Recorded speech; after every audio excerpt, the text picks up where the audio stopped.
Hello, everyone, and welcome to my first Werewolf the Apocalypse Chronicle of Bane and Blood. This is our first prologue between good and evil. So let's meet our lone wolf, if you will, Avery. Hi, everybody. It's me, Avery, at Averydaboi on all the social medias. And this evening, afternoon, whatever time it is, I will be playing Crimson Howler, the Get of Fenris Ahroun. That's correct. For now, anyway. I'm Huddy. Okay, I almost forgot. I seriously was just going to move right past it. I'm Huddy, and I'll be your storyteller this evening. As always, this is a Werewolf the Apocalypse 5th edition actual play. We've gone over our safety and consent, but please check in with yourselves, as your well-being is important to all of us who are playing. The content warnings for this game will be in the description below. So if you are ready, let us begin. Our scene opens in the year 2013. In southeast Berlin, a district the people of the map call Treptow-Köpenick. But to the Garou who roam this wooded range of hills, they call it Grunewald, Green Forest. Crimson, it is evening, not late evening, it's about 8 p.m. You are in your direwolf form, your hispo form, and between your powerful jaws is the corpse, the body of a dead deer that you have hunted and slaughtered and are bringing back to your home, to your mate, to your children, if they're there. As of this moment, only one of your children lives with you still, your youngest, Talia. And as you traverse the woods, dragging this deer under you, you come to the home that you built here in Grunewald with your own hands. A 2-story log cabin home. It's quite large. Built it some 20 years ago. You're quite proud of it. You had to build it in your Homid form, and although you are quite used to your Homid form now, it was still something to be proud of, still a feat of your body.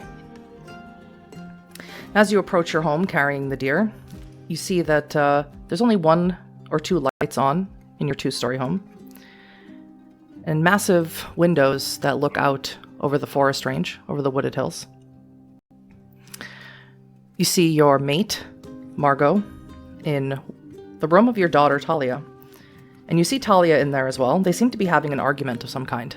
Not an overt argument, not one where they're shouting or throwing things at each other. But Margot seems frustrated and Talia seems annoyed. And the conversation goes on for a few minutes as you watch them from outside. And eventually Talia grabs her backpack and she leaves. And Margot just stands in her room, hands on her hips, looking sad, frustrated. It's hard to tell from out here. Plus she's in her Homid form, and those social cues never quite make entire sense to you. Talia doesn't leave through the back, though, which is where you are. But who does leave through the back is someone you didn't notice in the home. It's your oldest daughter, Tiara. Tiara walks out, and you see she crouches down as if she's about to get into an easier travel form, probably her wolf form, and she sees you. So instead of squatting, she stands up, walks over to you. She has long dark hair like her mother, and she's wearing a long skirt and a flowy top. And she says, "Hi, Papa." Do you remain in your hispo form, speak to her in the Garou tongue, or do you become Homid? I think Crimson will let the deer go from his mouth and just kind of bend his neck and press his ear into her chest. Mm-hmm. And then just kind of lightly, playfully will reach his mouth up and put it over her mouth and nose and just kind of gently... It's a play bite, not meant to hurt, not meant to wound, but it's a sign of a shared allegiance. She accepts it happily, and she bends down and she sort of puts her hands over your face and rubs against your ears, rubs her head against yours. And she says, "You should probably talk to Mama." What were yelling for?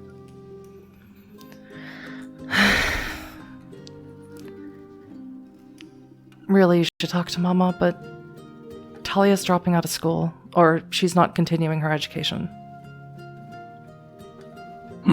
She doesn't want to go to university like Gunther did, like Ilva is now, and Bertrand and Marcus. She doesn't see the point.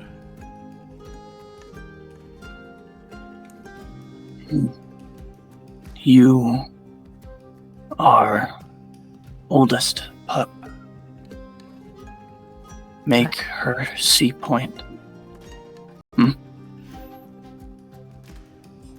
She listens to you. She listens to you. And really, Papa, she's not Garu, or at least we don't know if she will be. None of us, except for me, are. And I have more important things to think about than what Talia does with her life. Tiara, speak my words to young sister. She will listen. One day, I will be with Gaia, and you will lead our family. I'll try talking to her after the moot tomorrow night. Tomorrow night's her birthday, so Mama said we were going to celebrate it after the moot. And Leah's bringing all the bone gnars to celebrate Talia's birthday, so maybe she'll be in a good mood. Maybe you speak with Talia, and Leah is at your side. She is wise and respected. Go talk to Mom. Yes.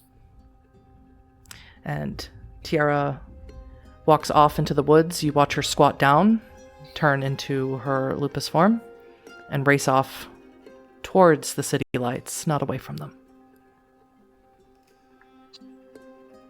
And at this point,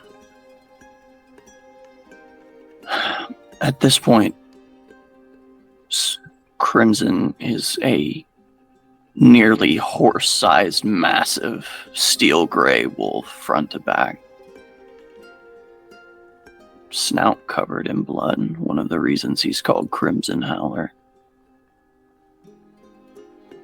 And he'll just take this moment of peace to slowly transition to the Hamid form, because hands are going to be needed for the task ahead. So, transforming from Hispo to Hamid, it's always an effort, a slight tingle, a slight pain, not enough to harm you, of course, but your spine has to go from horizontal to vertical, your back legs need to stand up straight and become longer, and it takes a few minutes of cracking bone and shifting flesh and loss of fur that falls down all around you on the grass. But eventually you do it. Kind of run his hand through the mostly salt and pepper hair that he has now. Wipe a little bit of the blood off of his face and just kind of put his hand down on this deer before he will, as he does with every kill he makes, that is meat that Boar may or may not accept depending on his mood. He will reach in and take both the liver and the spleen, and there are two carved wood stumps from trees that he felled during this house that have the stains of many kills that have seeped into the unliving wood. And he'll place the spleen in one and the liver in the other, one marked with the sigil for wild boar and the other with the sigil marked for wolf. Mm-hmm. And just as he places each of them, he'll just bow his head in supplication. He'll say, the greatest of the kill to the highest of station. When you've done this other nights, often you feel the presence of wild boar here, watching your offering. You don't feel it tonight. Wolf you feel, though. You hear it growl in your ear. He'll give a supplication gesture of just turning his head to expose his neck. The growl gets louder. You feel a sense of anticipation. Do you require more? If I have what I have to give, I will give. Sound of a howl in your ear. Joyous. Expecting.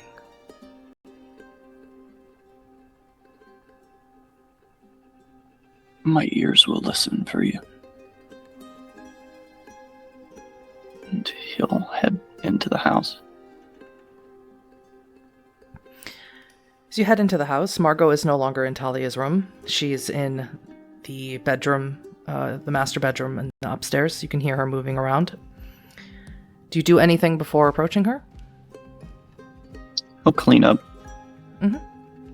Now, it should be noted although in Werewolf 5th edition, there are certain merits you can take to keep your clothes with you when you change and so forth. I'm going to allow that for the players, whether they lose lose clothing in their change or not. Do you lose clothing in your change? No. Okay. Perfect. So you clean the blood that's still on your mouth, wash your hands of any dirt, and anything else? No. I think he thinks that's enough. And just walk in. You pass by a photo as you walk in. One that Margot must have recently gotten printed out. When she does go into the city, she does work in the city. She owns an auction house. And it's a last picture of all of you together. All 6 of your children, you and Margot. Just kind of take it in his hands as he enters the room. This was a good moment for you to capture like this. I still don't fully understand how it works, but I think I like it. Margot turns around, and in her hand is some of Talia's baby clothes. What do you mean you don't understand? You don't understand how Chemo works after all this time, Krem. It doesn't make sense to me how you can take life and freeze it while it moves on.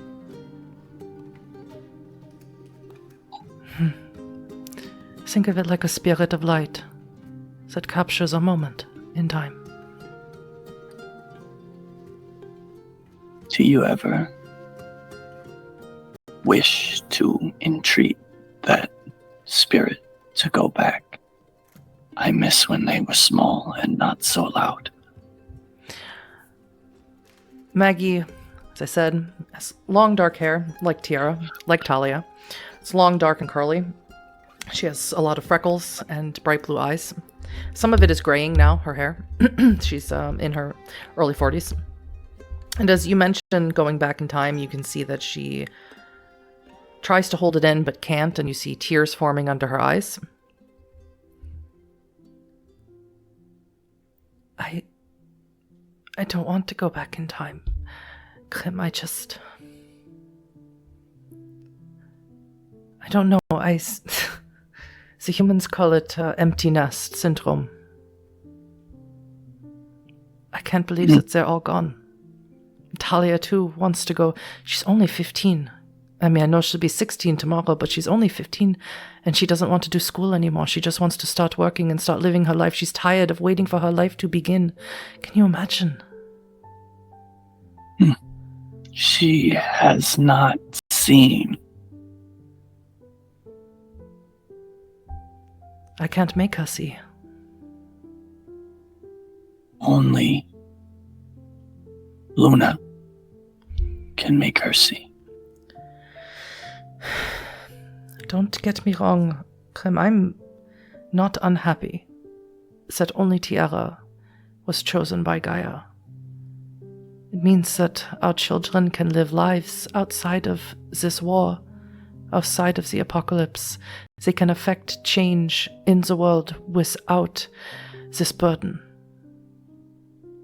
And yet, without their change, we are dangerous to them.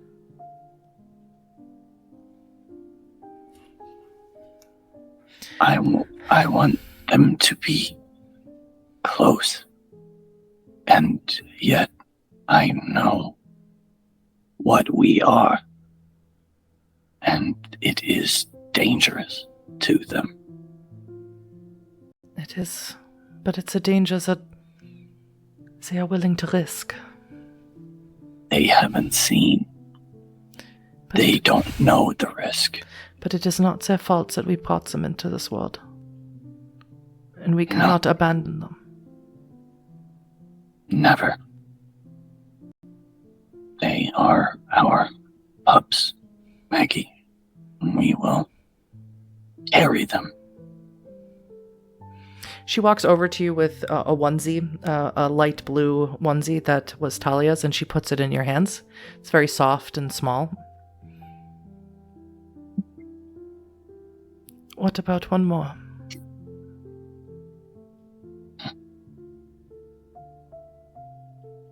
Crimson Howler does not deny Maggie. He'll smile and put his forehead against hers. She'll kiss you and pull you onto the bed, which does have a lot of the baby clothes of Talia on it. She pushes them aside. And two of you have been together for a quarter of a century at this point. You've had 6 children. And would you like to tell me, the storyteller, Crimson Howler's feelings for Maggie after all these years? As you make love, attempt to have another child on this bed. Maggie is all of the things that he believes to be admirable about their kind. She is... Her strength of body is only matched by her strength of will. Her spirit is strong. She has a way of speaking things that he feels but doesn't know how to articulate. Is it frustrating for Crimson Howler that although Maggie was also a lupus born, that she seemed to adapt a lot quicker with the guiding of Falcon to the ways of the people of the map?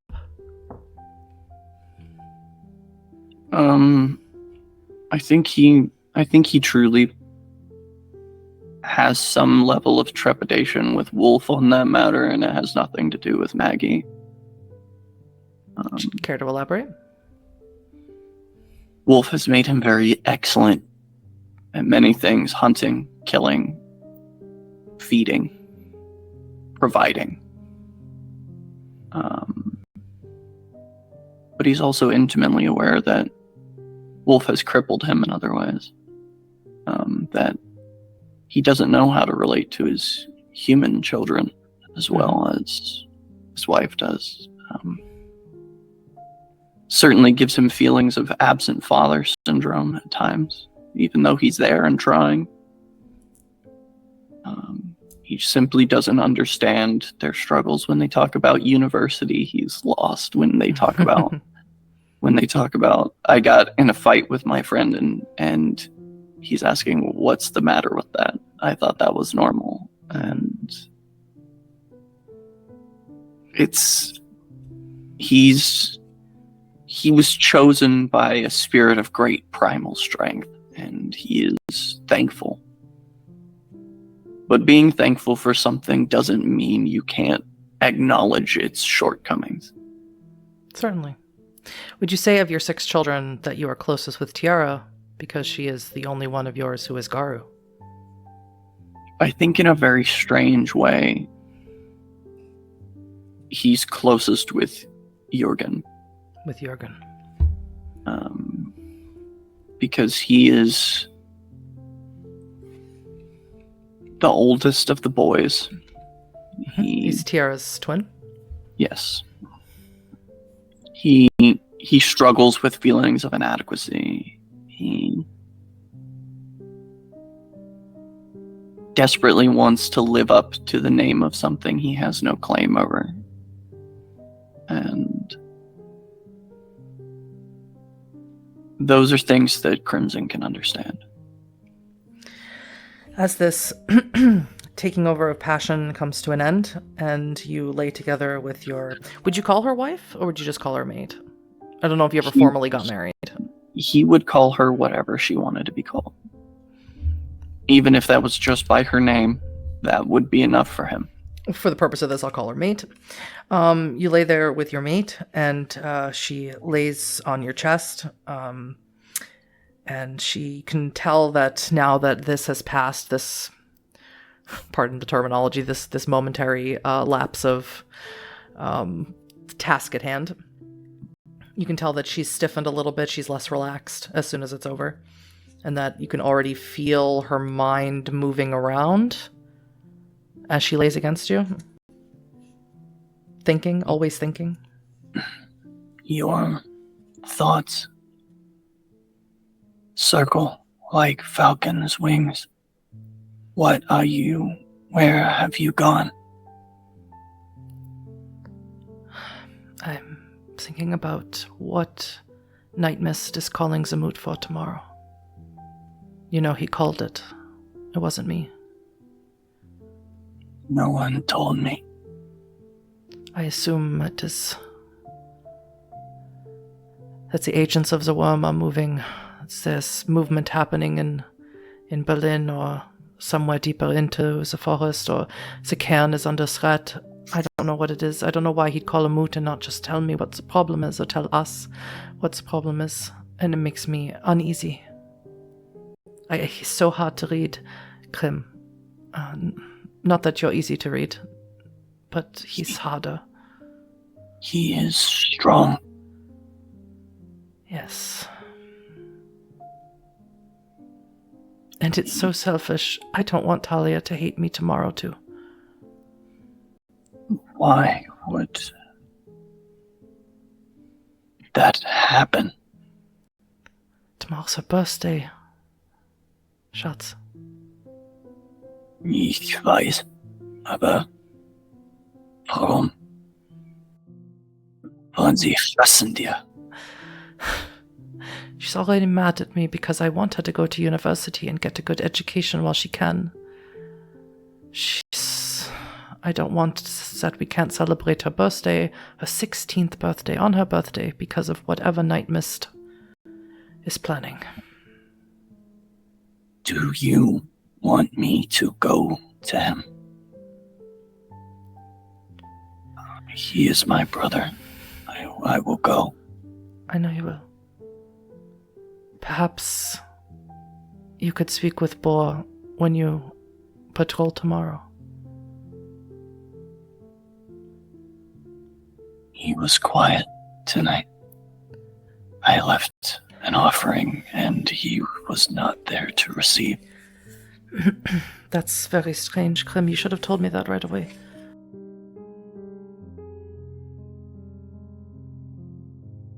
I will go to Boar. I will seek him out. If something is wrong with Boar, you must speak with Eisenfrost of the Keeper of the Rites. Perhaps he has fled deeper into the Umbra. Perhaps something really is wrong. Oh, Talia will hate me, Krim. She'll hate me forever. She will not. She is young. One day, she will see. She might be my last. My baby. I have given 6, and yet you doubt 7. We're getting old, Grim.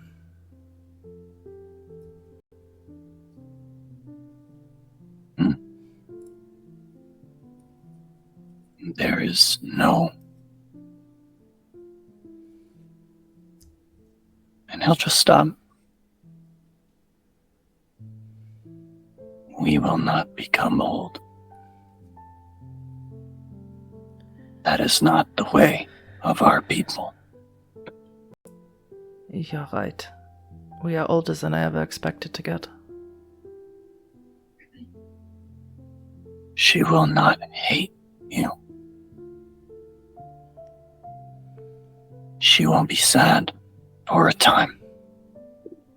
And one day, she will see what I see. What do you see? You know. She nuzzles closer to you. Can we sleep? And then you go to Boar in the morning. I think it's time we told Talia where I was raised. Perhaps then she will see. Maybe after her birthday, Grim.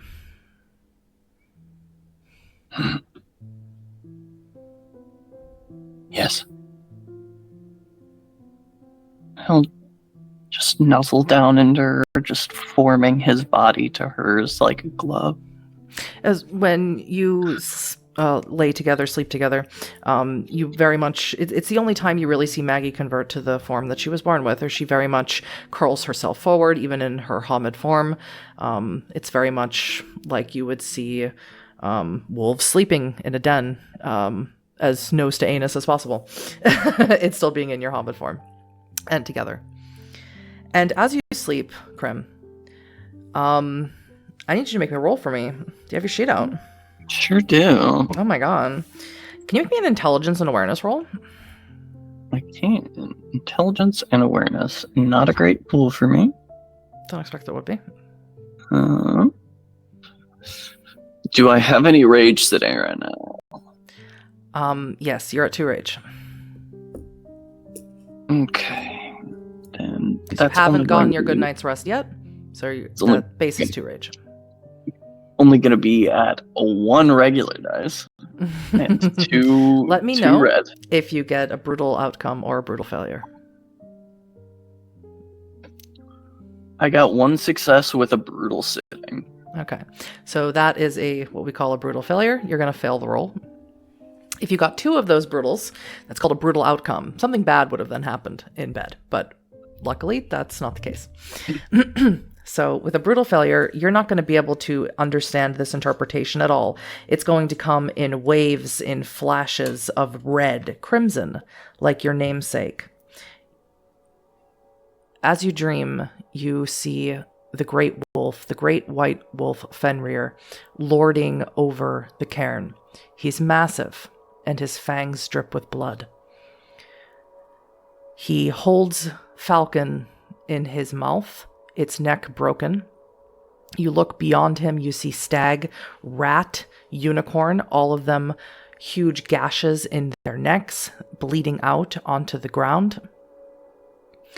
You see Gorgon standing there, staring at Wolf, staring back, and Gorgon flees. And Wolf looks to you, waiting, anticipating, expecting you to howl as you stand there. And when you don't, he lunges for you. And that is when you awake. I think he'll wake in Lupus form, not realizing that the dread of that changed his form in his sleep. Mm-hmm. You know, look around, kind of with a paw, just paw at Maggie. Maggie turns over and sees. Kim, are you alright? Please increase your rage to 5. Any more, and you'll start taking superficial willpower damage.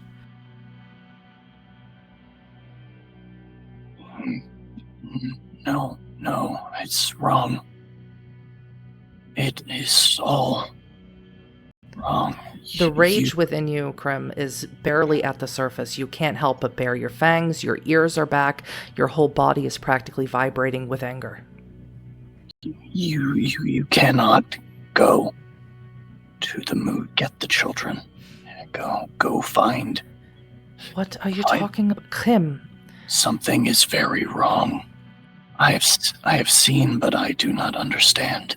Maggie, whose sheet I forgot to pull up, so let me pull it up really quick. Maggie sees that she recognizes this, she recognizes the rage, and you watch her as she lays there in bed with you, shrink down to her lupus form. And she doesn't shrink down to her lupus form. She gets out of bed, and she grows to her direwolf form. And she begins howling, but not in a way that would alert anyone, not in a way that would sound like it was in distress, or that there was danger present. 5. Oh, it's a lot of dice. It's soothing and sweet and kind. Can remove 4 points of your rage, Krim, as she sings to you a beautiful melody that sounds like it's coming from more than one vocal cord in her throat. She looks at you with pleading eyes. She sings, encouraging you to sing with her. You will. And you feel that rage, that fear slowly go down. And since you are both in lupus form, she asks you with her body language, what's wrong? What happened?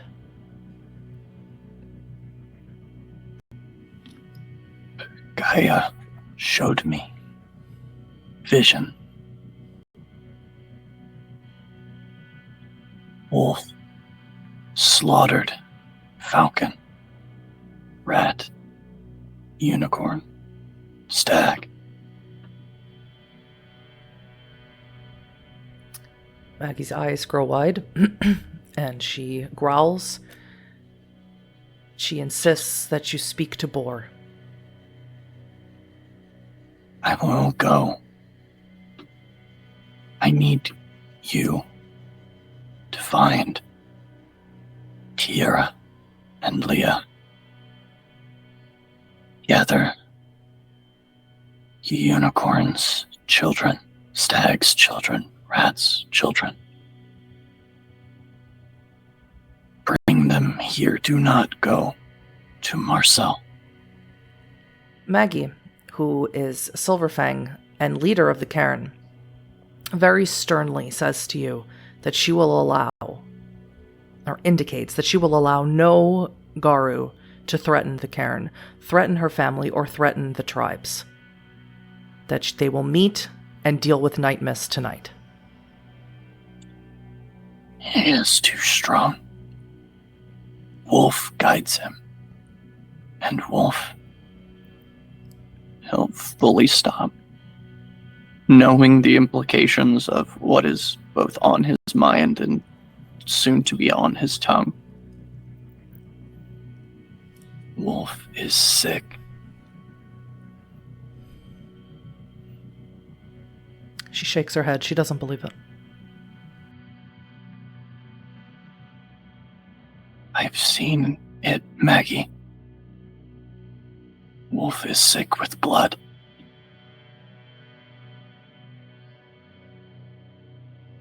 He was crushing Falcon in his teeth.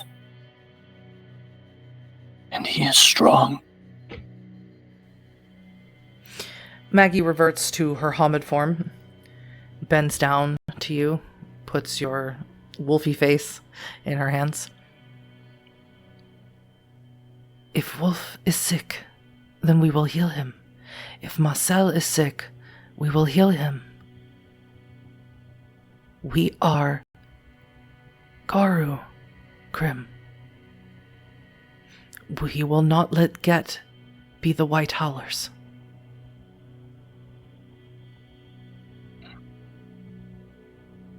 Do you not trust, do you not believe that I can lead Wolf back to Gaia? Wolf has always done what Wolf wants. Wolf has always sought to claim us for his. You know this. I know this. And Marcel is strong, and we cannot turn ourselves away from him. We need him, Krim. He is the Wyrm foe. He has fought more battles. He has fought more Banes and Fomors. He is the terror of the Wyrm, and we cannot lose him. And if he needs help, we will help him. Every time he leaves this place, we know we might lose him. That does not change. We will lose him fighting the Wyrm. We will lose him fighting for Gaia. We will not lose him in civil war. You do not know Fenris's Get like I do. His death was never to be at hands of Wyrm. He seeks to lead. Violence is his tool, his claw. Her hand that was around your face grips your fur tightly.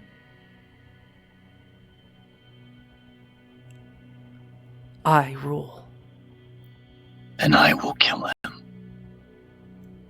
Only if it comes to that. But we must hear what he has to say. We must see for ourselves. His words are poison. Do not let him speak.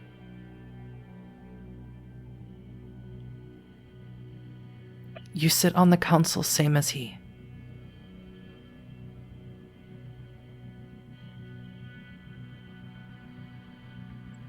Do not let the moot begin until I return. Speak to Boar. Speak to Eyes of Frost. I am afraid, Maggie.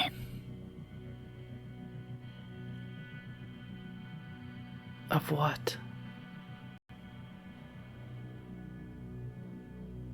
I love Wolf, but if he is sick, I will have to turn my head from him. If he's sick, we'll help him. Tiara, Eyes of Frost, we can go into the Umbra, we can search for him, we can help him, we can cleanse him. Do not lose faith, do not lose heart. You know what happens when you do. Take a point of Hirano. Crimson. I will go to Boar.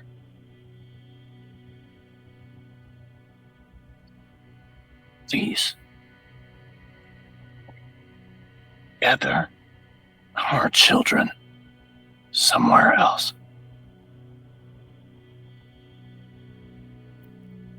I'm not barring them from the family home, Krim. They won't be at the moot. They'll be in the house, except for Tiara. It's too close. Maggie, please. Please. I never say that word. It is made by men. Please, gather the children somewhere else.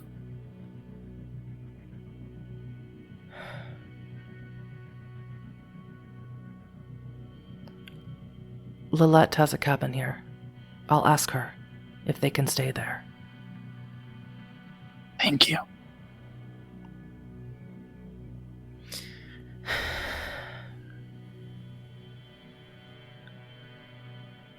Krim.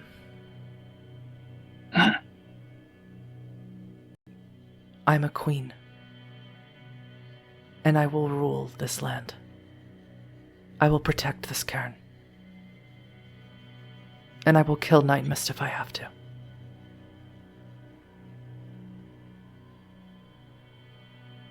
He'll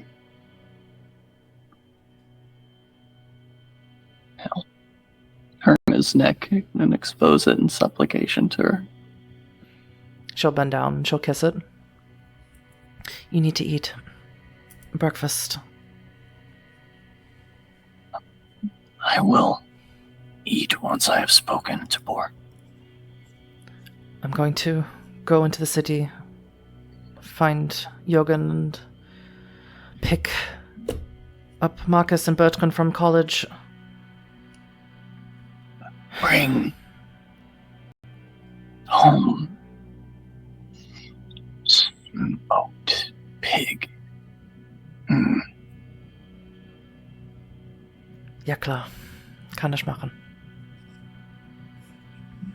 And he'll wag his tail a little bit, trying to cover up the anticipation, and we'll head off into the woods to seek out Boar. So no shower. Maggie heads into the shower. Again, as I said, she's more adapted to Hamid's things. No shower for you? You just gone? Okay. Yeah. So it is early morning. It's about 6, 7 a.m. And the sun has come up already. It's heading into summertime. It's very warm and bright and beautiful, except... And you've, of course, you're keeper of the land, Crimson. You've walked this land for many years, protecting this cairn. You know it in and out. You know the spirits that dwell in these green spaces. You know them intimately. You have spoken with them. Many of them have offered you gifts in exchange for criminage that you've done for them. And do you walk in your Hamid or your Lupus form? Lupus. So you wander in your Lupus form and you look towards the spirits that are in the trees in the woods. You spot Squirrel. And Squirrel is one of the lesser spirits, one of the lesser nature spirits. Squirrel doesn't come down from the tree to greet you. It climbs up farther, runs off into the trees.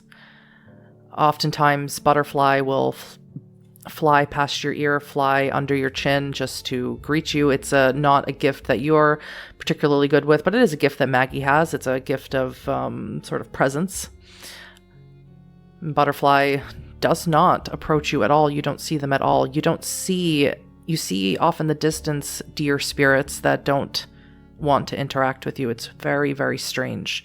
They all seem to be avoiding you, looking away from you, don't want you to see them. Look up towards Squirrel. Ratatoskir. And looks down at you. Why do you hide from me? Have I made offense? It opens his mouth to say something, but instead, with the nut in his hand, points further deeper into the woods towards Boar, and then runs away up into the trees where you cannot see him.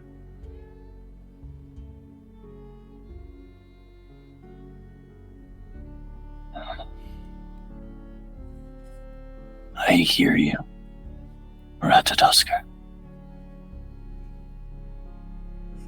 He'll head deeper into the woods. Deeper into the woods is, of course, a place you know very well. It's a place where the rite of passage has happened many, many times here at Kunavaldcan. It's where your daughter, Tiara, took her rite of passage and was chosen, or chose, stag, however you'd like to put it. And here you have representations of the patron spirits, not all of them for all the tribes, but the ones that are the most present here, the ones that are the most powerful here, the ones that encompass the most tribes that protect the cairn or live at the sept here. And you pass by, firstly, Wolf, who is the first one that you see when you cross through here. And again, I need another intelligence and awareness roll. You are at 1 rage now.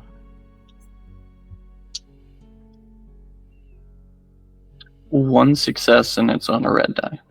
That's fine. With 1 success, you would notice that Wolf's statue, and these are carved out of rock, carved out of stone. Wolf was one Marcel carved himself. Wolf's statue somehow looks larger. You've seen it hundreds, thousands of times maybe, and it looks bigger. You're not entirely sure how, but of course spirits have their own way of manipulating the material world. And you see past wolf is Falcon, as Cunevald Cairn is known to be ruled in equal fashion by Silverfangs and Get. At least it used to be that way, and since Maggie has taken over, Maggie has really pushed that the Silverfangs are the leaders of Cunevald Cairn so far as being elected leader of the Cairn. You see that Falcon is starting to crumble at the top. And it looks like natural erosion. Go up and I'll press his nose to the base of the statue. I do not belong to you, but you have given many gifts. Please, fly higher, out of reach. Another piece crumbles down, lands on the ground.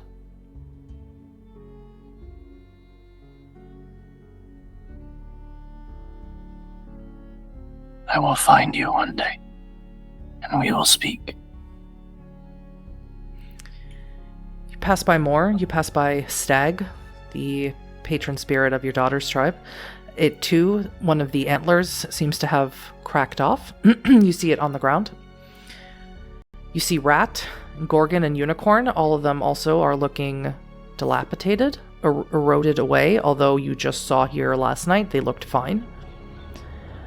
The only one that doesn't seem to be eroded away is an arrow pointing north.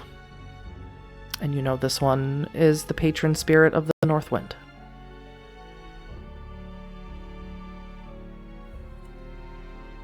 Sit in front of it. I do not understand you, wise one.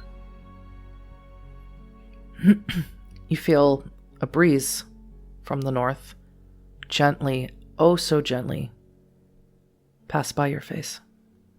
It is pushing you in the gentlest way possible towards Boar.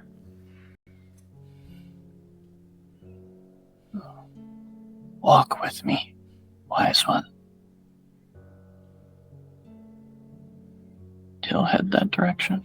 Blows a little bit harder as you say that.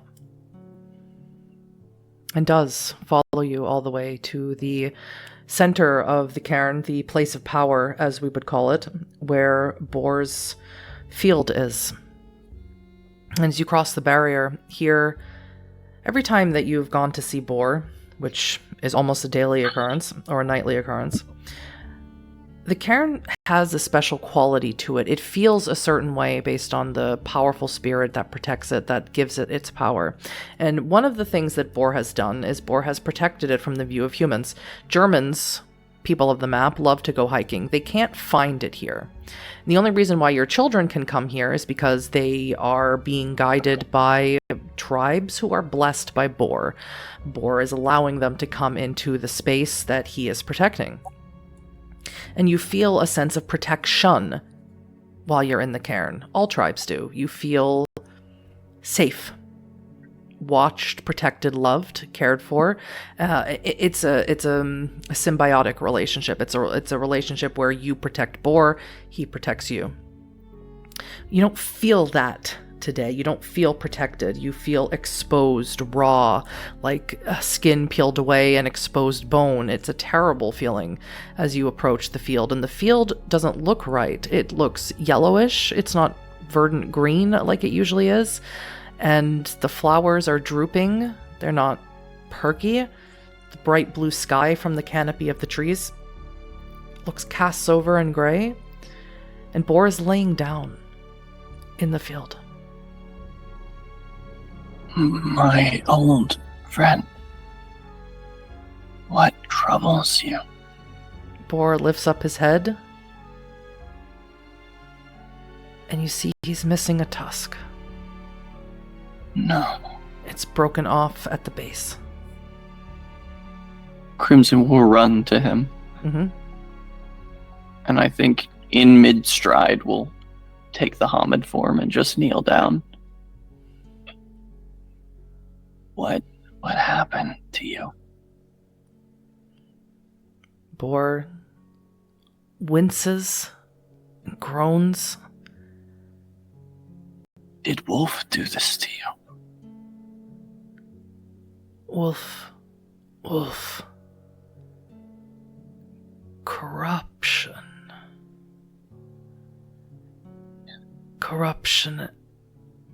has hurt me.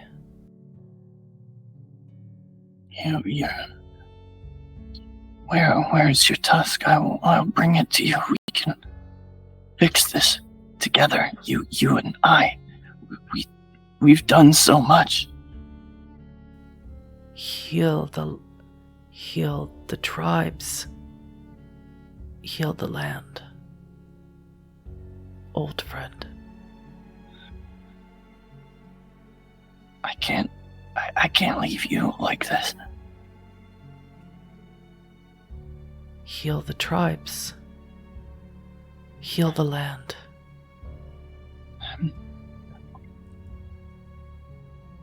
You need a Theurge. They will heal you. And I will heal Wolf. As you say that, Eyes of Frost, who is a Galestalker Theurge, comes out from one of the bushes, and he says, Crimson, it's worse than that. I can't heal the land. Not right now. What happened to him? Tell me. Something is wrong. There's corruption in the cairn. Boar can feel it, and Boar, it's stronger than Boar. It is Wolf. Wolf is sick. If that's the case, if that's true, then he must be ejected. All of you must. You as well. You are making Boar sick. I will not leave this place. You are making Boar sick. I did not say I would not leave Wolf. And he looks immensely dejected. His ears flatten, his spine curls. Even in this Hamid form, he looks miserable. I'm sorry. You can say that you don't want to leave Wolf, but Wolf chose you. It stands to reason. Have you seen the statues? I saw them. It stands to reason that no other spirit would want you. Northwind guided me here. Mine. The wise one walked with me. You'd have to go through the rite of passage again. You'd have to beg, to ask. But I feel like it should be your duty to help your tribe. I will not leave Boar. Not even to eject your tribe mates. This I will do. But I will not leave Boar. He has done so much. I will watch over Boar. You need to be there. You've seen it, you can tell everyone, and you are a Get. You can talk to them. It will end in bloodshed. You should know. We are Garu, are we not? Bloodshed is what we do. Violence is what we do. I am Ahroun of Get of Fenris. I know this. I was given vision in my sleep. Falcon, limp in wolf's jaws. Slaughtered. Stag, rat. All of them. Gorgon fled.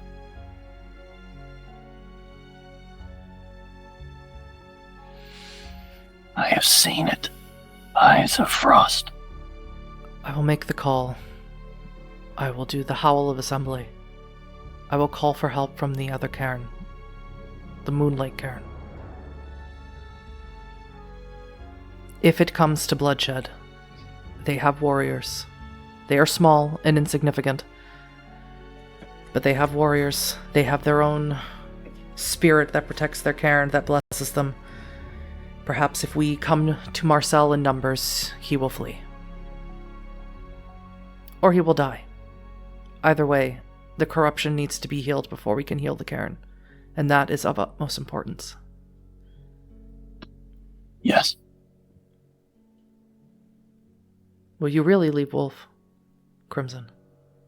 My heart will break. But yes. And what if Northwind does not accept you? Then I will walk whatever path I must, without a spirit to guide me. Perhaps you'll start a new tribe, with Boar as your patron spirit. He looks to Boar. Yes. Boar is on his side, wincing, making soft, squealing noises. He's in pain. He's suffering. I'll walk up and he'll kiss Boar's forehead. I will fix this for you, my friend. Even if it takes 100 years, I will fix this for you. I will be at the moot. I am going to perform a ritual of cleansing, just to keep Boar at ease. But it... Is there anything we can do for his pain? Now? My right should help. After I call the others, perhaps after the moot, we can have some of their Thayer just look at him. I hope they answer. I can't stand to see him like this. He is strong. He's not stronger than a patron spirit falling to corruption.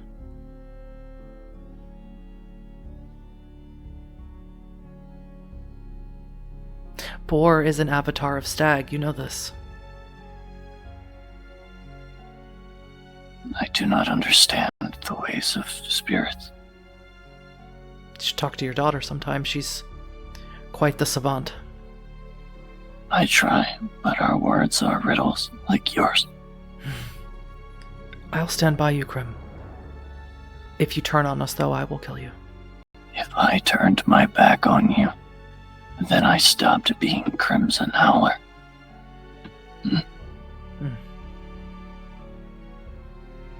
I stand by my oaths. And I made no oath to Wolf.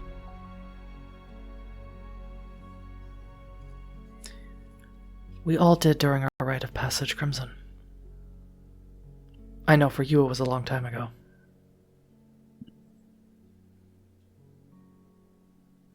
I made no promise to him. If you say so. It is different for us. For the followers of Wolf. We are taught to follow strength. And if Wolf is corrupt, then his strength is false. It is not his strength to wield. His leadership is invalid. He knows this. This is the way of Wolf. Crimson.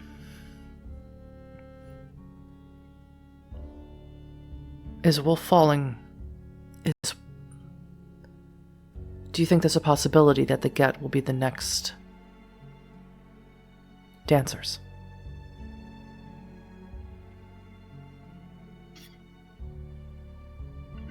Yes.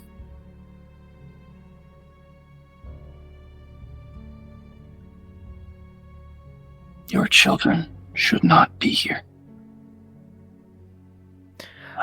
My children are in Spain. Good. Class trip. Gentle Mary. She has a sister at the Monse Cairn. Cascada. I don't know if Cascada will answer or not. She's a pup, practically. She will come. The children of Gaia would not abandon us. Unicorn is wise in this way, that the strength of the pack is the wolf, and the strength of the wolf is the pack. And what of the Bone Gnars? Leah's already here. She showed up in the middle of the night last night. Couldn't sleep, she said. She's already seen Boar, been through. They are my greatest kin, and I will be meat, or I let anything happen to them. Where I came from, there were many, and my bond with Rat is sacred. Rat I have made oaths to.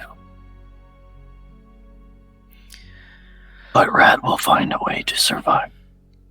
Rat is cunning. I've never really gotten the bone nars, but... Think, like, pray, and you will. I feel the same way about Rat as I do about Spider, but we could philosophize here for a while. I have rights to perform, and you have something you need to do. I don't know what it is that you want to do. Talk to Marcel, talk to Leah, talk to Lilette, talk to your mate. I will speak to Nightmist, and I will make him hear me. He is my younger. He will submit to me.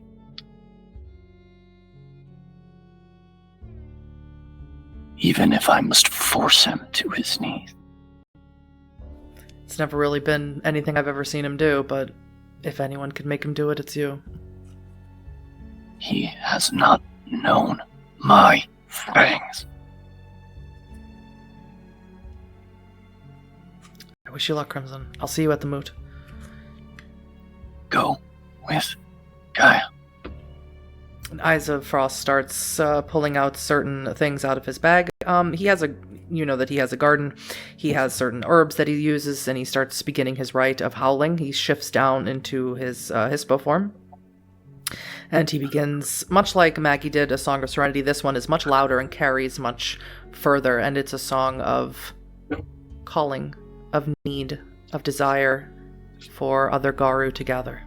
Crimson will, since he's in his Hamid form and has all of his clothes and affectations at the moment, will take the knife off of his belt. That the handle is a boar's tusk, ironically. Mm-hmm. And he will cut into his palm and he'll water the field with his blood. Take my strength, old friend. You don't hear Boar over the sound of Eyes of Frost shouting. What you do feel, though, is the wind against your hand. Will you walk with me, wise one, to meet the betrayer? The gusts blow a little bit heavier.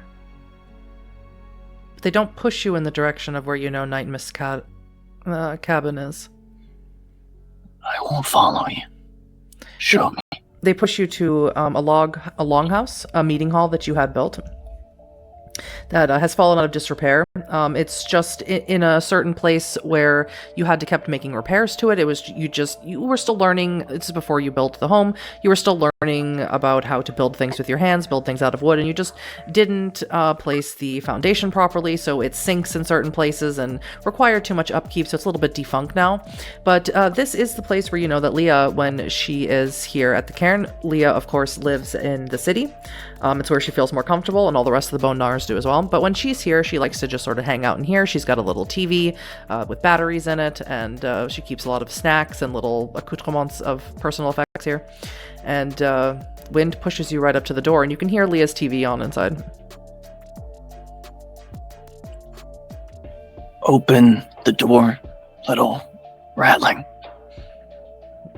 And you hear someone jump up and run over to the door, and Leah has a huge smile on her face. She has blonde hair that is, pardon the phrase, a rat's nest on top of her head.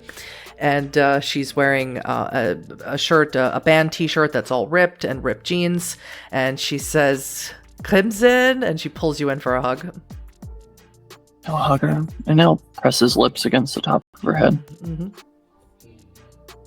I have missed you. You were gone for a time. Well, of course, I don't want to hang out here. It's no fun here. Much more fun in the city. I need you to sit. I bring news that is difficult. Oh, wait, before. And she runs over and she starts digging through her pile of stuff, and you hear, like, cans clanking and stuff, and she pulls out a shirt, and she sort of shakes it out and holds it up, and it's a t-shirt of some band that you don't know. Seems to be 4 boys on it. You think it's one of these boy bands, and she says, do you think Talia will like this? Does she like boy bands? I found it in the trash, but I thought it was pretty cool. It's too small for me. I think she will like that you thought of her. Cool. Okay, what's your bad news? Eyes of Frost told me you have seen Boar. I did. Do you know why he is sick? Probably has to do with the Nightmist. It's probably why he's calling this moot. He's probably done something really, really bad because he's an asshole. Wolf is sick. Oh. With? Blood hunger. No offense, but what is different from that to now? Always that way, no? But never sick. Now it consumes him like a disease. Do you feel it? I would be a liar if I said no. But I do not wish to walk that path. See what you want to do. I want you to take the followers of Red and leave this place. Yeah, I'm not gonna fucking do that. Leah, Yeah, I'm not going to do that. I have seen. Gaia gave me a dream, and I saw Rat wounded, neck torn. I love you and Rat. You are like Leah takes your hand. Like family. Like siblings, right? Yes. Well, let me tell you something, sibling. You can't kill Rat. I know. And you can't stop me from being here. If I'm going to die, I'm going to die for Gaia and for my family. I am tired of all of death talk. This is not defeat. It is repositioning to gain strength. You shouldn't use such big words, Crimson. It makes you sound funny. We must make Marcel fight up the hill, not from its top. Then I will be here.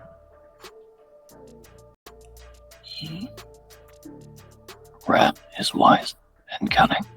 Has Rat spoken to you?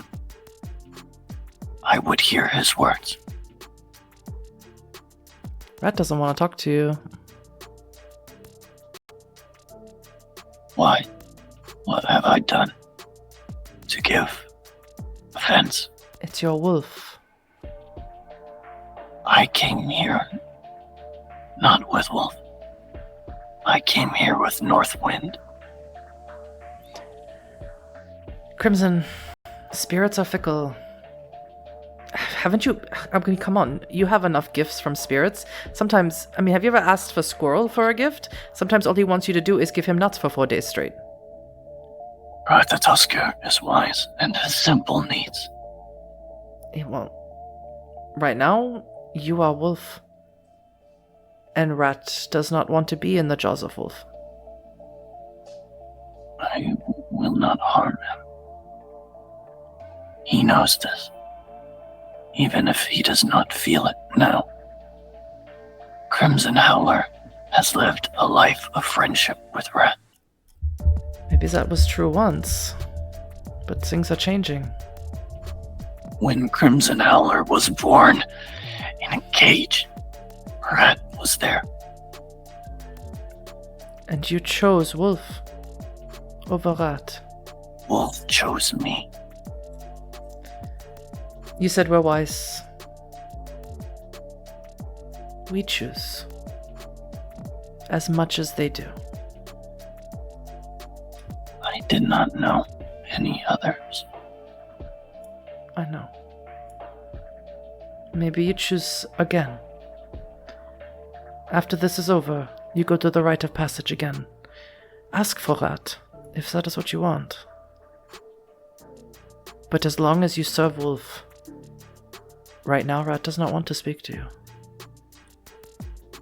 Give apologies from me to Rat. Will you? Always. I have been leaving gifts for Rat, but he does not take them. No. He's a little sour, as we would say. And you did not pick him when you are in that cage. He would have helped you, but you are not patient. You wanted the strength first. I wanted to be free. Yes. So does Rat, always. But Rat can wait and bide his time. You do not know what it was like. I don't. But Rat does. They watched us from behind glass. They poked us with needles, made us feel sick, forced us to breed. You do not know what it was like. I don't. But, like I said, I do know Rat. I wanted to go with Rat. But then Wolf came and was too strong. I could not refuse him and live. This has been our way. I had not yet changed. And the Get found me. And they turned on me to make me change. And if I would have refused Wolf, I would have died. It was not Crimson Howler's choice. You've told me this story before, Crimson, and you're starting to freak me out because you're telling me again. Because it will happen again, I feel. But I will not choose Wolf this time. I am older. I am stronger. And I have friends like Leah. And you always will have friends like Leah, Crimson. And friends don't abandon their friends. Okay. Especially not on your daughter's birthday. Will you do something for me? Depends. I will find candy bacon for you. Okay, what is it? Stay close to Talia tonight. Alright. I am going where North Wind takes me today. North Wind? Yes, Oh, you give me this big speech about Rat, but you want to become a Gelstalker, you think? I do not think I saw in the glade with statues. He was not crumbling. And I asked if he wished to walk with me. I make no commitment, but he is guiding me today, and I will see where this path goes. Do you want me to walk with you too? That is to say I do, but I feel I must listen more to the spirits today. And you are very loud. That's right. The rest of my tribe will be here soon. What do you know about Mondsi, Karen? Monse, the little dinky one in Potsdam. I don't know much. It's... Isa calls them here. Why? For backup. Because either we all will die tonight, or Marcel will die tonight. See. As far as I remember, Monse is run by some child of Gaia named Preacher, and he's some hippy-dippy commune guy. I don't know much about him. He has a son who calls himself the favorite son of Gaia or something like that. They seem very pretentious, Crimson. I don't know if they'll come.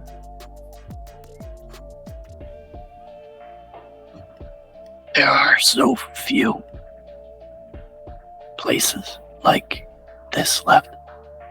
It's true, yeah. They would not dishonor Gaia by not coming. Do you think? I would not if they called. I wouldn't. I mean, I would not either, but I've never... They don't leave.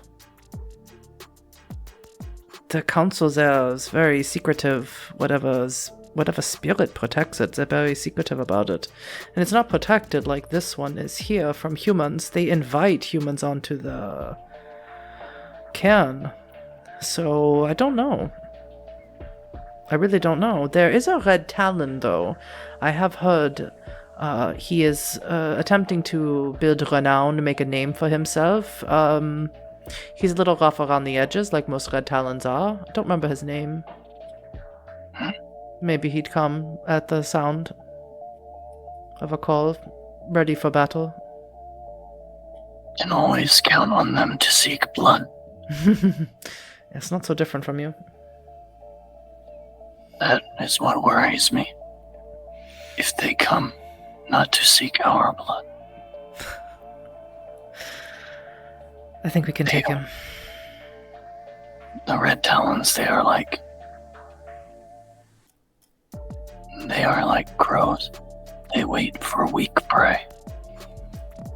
They do not hunt from a place of strength. I think they seek glory like a lot of you do. I never wanted glory. I just wanted to be free. When you say that, the door rattles. Hear the wind rattling the door. I should go. And Leah looks at the rattling and looks back at you and smiles. Oh, what's freer than the wind? Krim. Rat.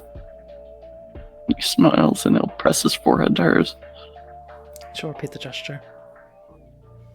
Never go far from me, old friend. Crimson.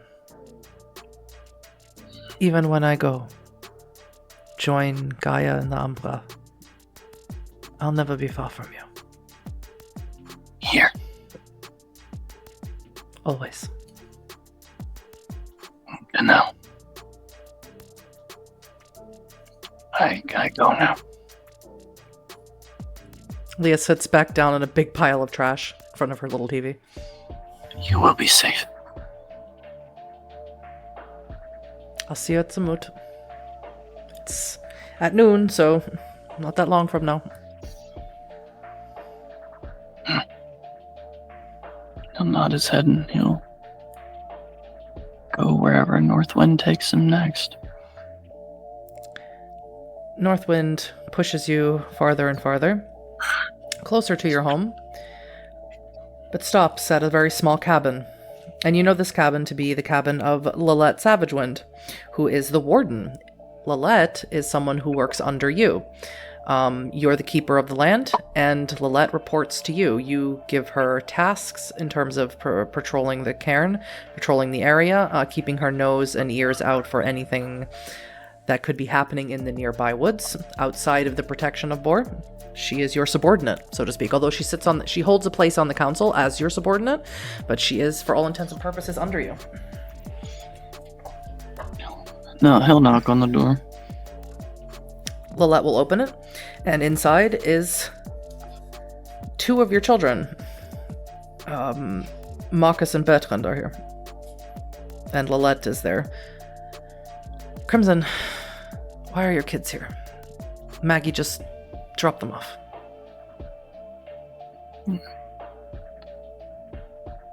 Safety. Lilette is a Black Fury Ahroun.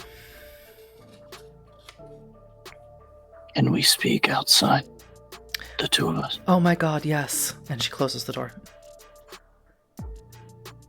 I know we have not seen equally in moments past. And I come asking forgiveness. Lilette has mousy brown hair that's pulled up in a high ponytail, and she's dressed in very practical outfits for being out in the woods.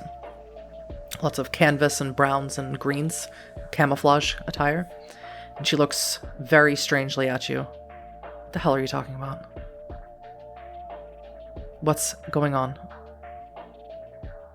We will speak on personal things first, and then we will get to business.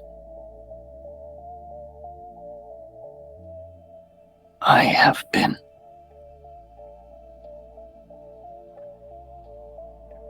not respectful of you in the past. And that showed my lack of wisdom. Okay. Gorgon and Wolf have never been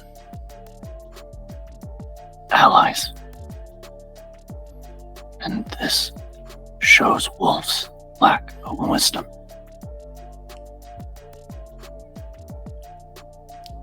I mean, I could be a bitch. Yes. When you take the form of 4 legs, that is what you are. Right. I can also be not easy to work with. Yes.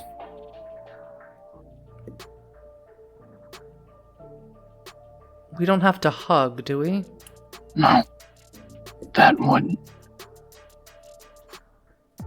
not cover things. There will be a wound between us until I make amends. I know I have wounded you.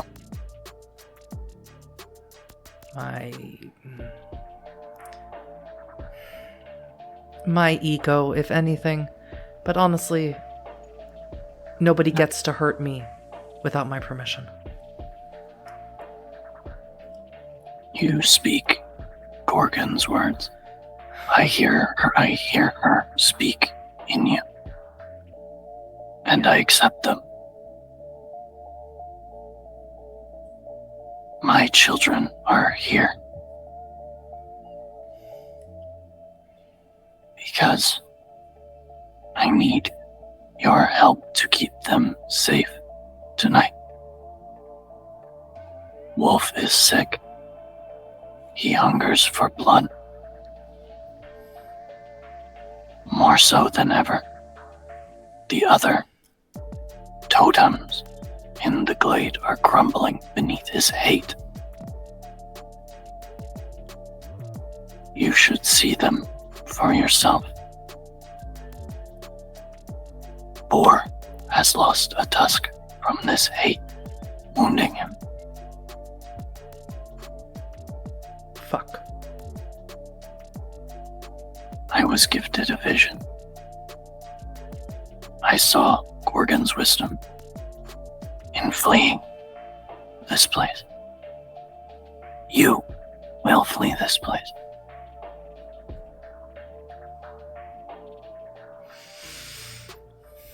Bullshit. When you see what is coming, when you see Falcon crushed in Wolf's jaws, when you see Unicorn with its noble throat torn, Stag ripped to ribbons, you will see the wisdom like Gorgon. Stag. You saying Tiara's gonna die? I don't want that. Well, if Wolf wants blood, I'll give it to him. In the way Gorgon does. You have taught me many lessons. By the way you walk the land. You look from high places. You mask your scent in the valley where the wind does not blow. You cross as much water as you can to throw your scent. All of these things, wise, strong.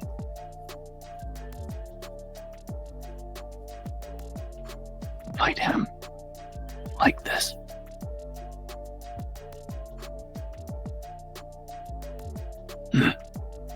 Yes. She turns around and opens the cabin door and reaches in her pocket and hands the key to your son Marcus. And she says, "Lock yourselves in here. Only let your other siblings in here." And then she closes the door. Fuck. I'm going to the Moot, Crimson. I appreciate your words. I'm not losing this, Karen. Fuck. No, I'm not running. I don't care what visions you've received. You do not see them now, but you will. And remember what I have said, as I will remember that you are here. I will always remember. I will not abandon this place. I will not abandon Boar. Even if I am forced out, I will come back. I built this cairn with the hands of a man. Hands I was not born with. This place is watered with my tears and my blood. There is no other place for Crimson Howler. I will come back to this place. Even if we lose it, I will come back. She pushes you. She's an Ahroun. She pushes you, shoves you slightly. We're not gonna fucking lose it. I'm going down to your house. I'm going to the Moot. Fuck this. And she stomps off. He'll grab her by the shoulder and shove her back up against the edge of the cabin. Losing one battle is not the end. You taught me this as well. This is not a battle. This is the cairn. All things the wild shows us. When a place is taken, the wild always takes back. Gorgon teaches, yes. we always take back what is ours.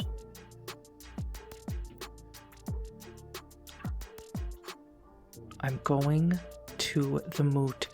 Don't make me force you to get the fuck out of my way.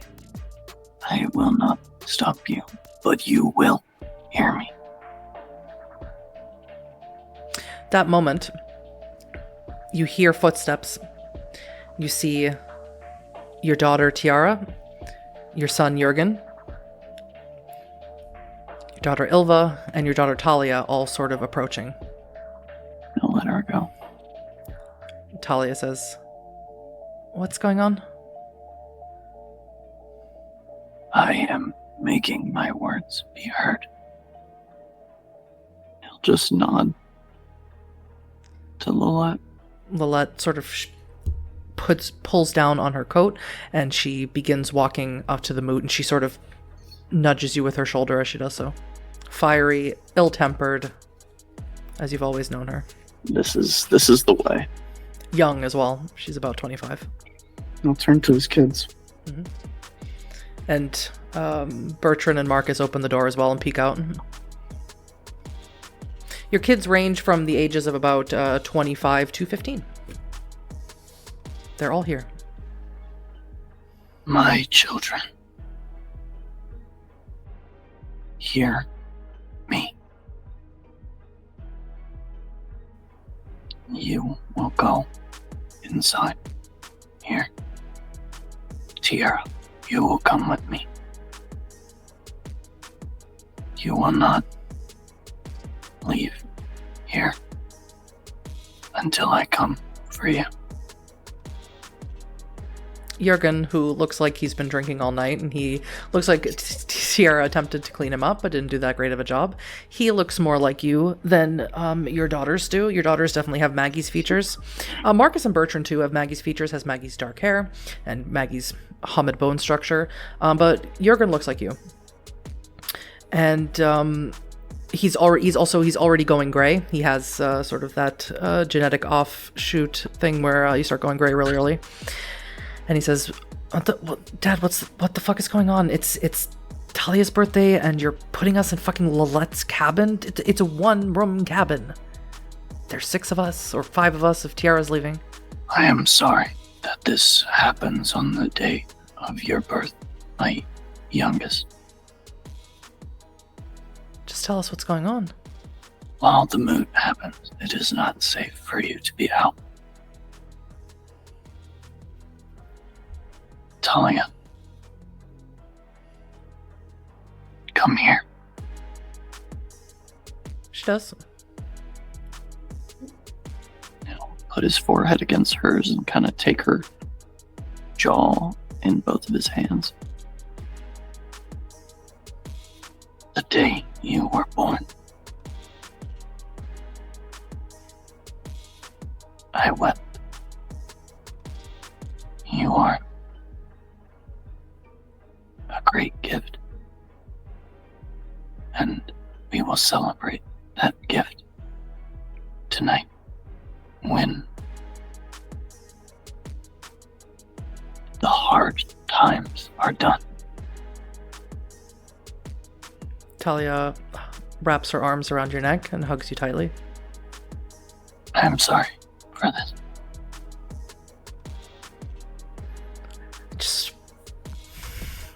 Just want to spend my birthday with you. Later, yes. All of them begrudgingly head into the cabin, and Marcus locks the door, as he was given a key by Lilette. And Tiara looks at you and sort of grabs onto you, pulls you away from the cabin where they can't hear. I know about Boar. My friend is sick. The corruption is running through the cairn. You can see it everywhere, can't you? I do not see how you see. It's spreading. And she turns to look behind you. Everywhere you walk, you're spreading it. I am leaving Wolf tonight. Good. And what about Nightmist? I will kill him. What about the rest? I will kill them all. I am sorry that you was... We will clean this corruption by shedding Garou blood on the cairn soil. Is that's your solution? This is what Eyes of Frost has said. We offer them the opportunity to leave. They will not. I know them. They are my brothers and my sisters. We will offer them the chance. They will not take it, and my heart will break when they are dead. I know I'm not supposed to feel this way, but I'm scared. You should be. Fear is not unwise or unstrong. Fear means you have something to lose.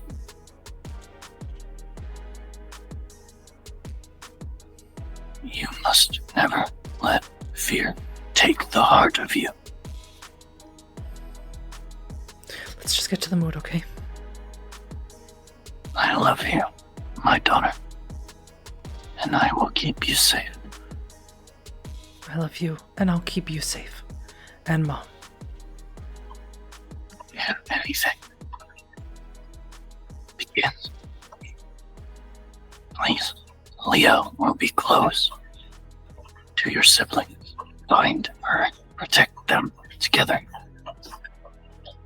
Wolves together are strong. Yes. Yes. Walk with me, as I've been walking with Northwind today. Is that the tribe you're going to join? I don't know. Rat and I are close. We will see. Tiara takes your hand, holds your hand. Again, it's a strange human affectation that you never really got, but you know it's a thing. And she takes your hand, holds your hand, and Northwind wraps itself around your hands. You feel it blow through your fingers, what fingers are not interlaced with your daughter's hands. You feel it. He's with you. Do you feel him with us? Tiara looks at you. Oh, no. He is here. Northwind is here. You head back to your home, to the spacious, obviously, since you live in the woods backyard of your home. And here you see many, many Garou gathered. Let has already gotten here.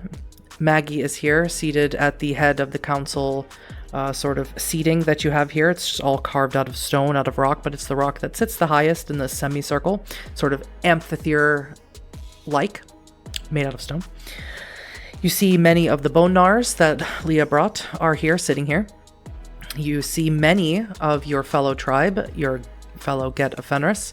You do not see Marcel Nightmist here. You see the Master of the Challenge, Gentle Mary, who is a child of Gaia. Eyes of Frost has made his way back here and is sitting here. And you see two Garou that you don't know. One of them is sitting with Gentle Mary, and she's a woman you don't know, but she's sitting with her. And you see another in lupus form, another werewolf you don't know, who is sort of in the back, just staring off. Waiting for something to happen, it looks like. I think in this,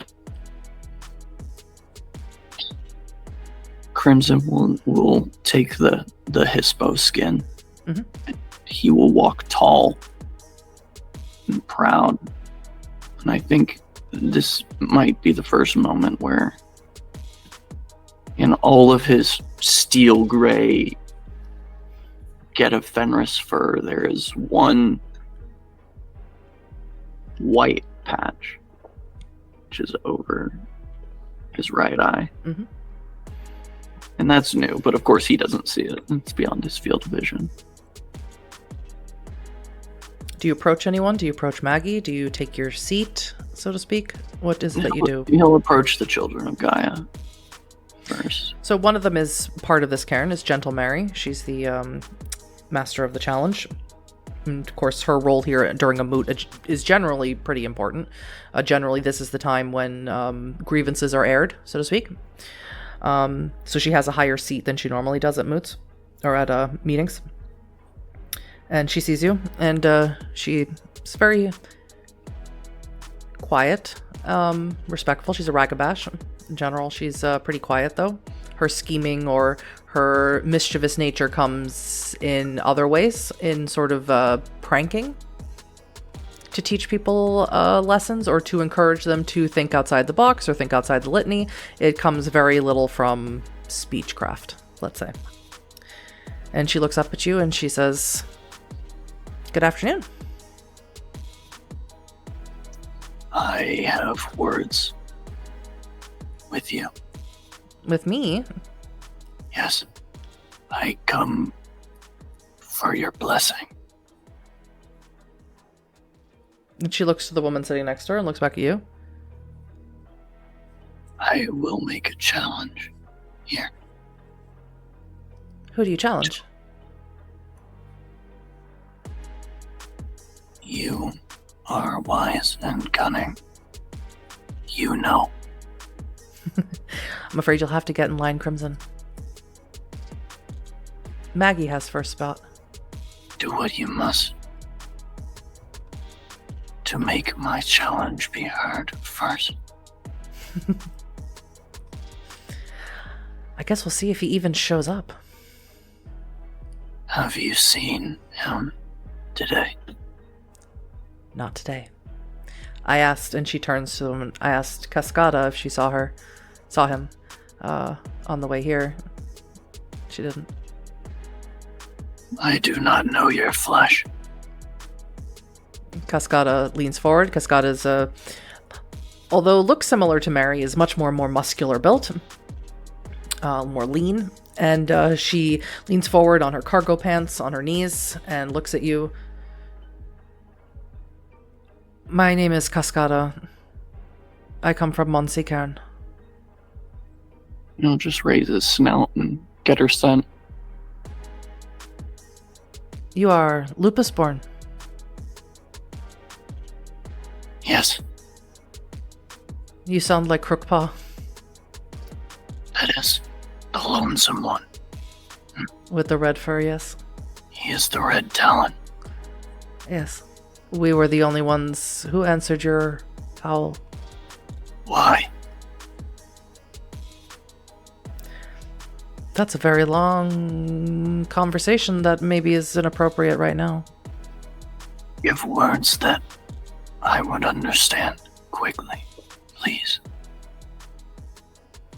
The elders at the Monsey Cairn think that their duty of protecting the cairn trumps or is higher than any other duty outside of fighting the Wyrm, but they expect the Wyrm to come there. They have forgotten how to hunt. No. They're choosing not to. And Cascada looks to Crookpaw and looks back at you. We disagree. But we are the only ones. Thank you for seeing Boar's strength. He is my friend. He's powerful. He hides this place. We could not have found it if Gentle Mary didn't come and meet us. His power is not in his strength. It is in his kindness. Like unicorn. Yes. But Unicorn has a very sharp horn. Boar has sharp tusks. Also. He'll bow his head in acknowledgement of her words. Mm-hmm. And he will go to this lonesome wolf. It's very dark red fur and yellow eyes, looks up at you. You're Hispo, correct? He's a lupus. I do not know your flesh. You are the one who is called Crookpaw. He sort of cocks his head at you. I am Crookpaw. Why did you come here? You did not come for Boar's strength.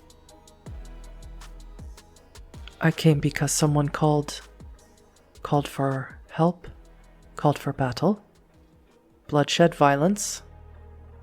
I am here to serve that, as a warrior of Gaia.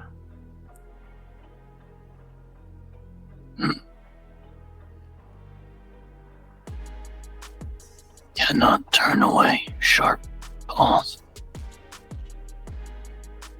Also, I am no fan of Wolf. You wear his skin. But I carry not his spirit.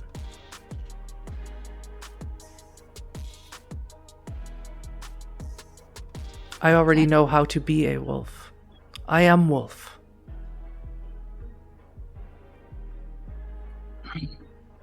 Perhaps you should hear your own words.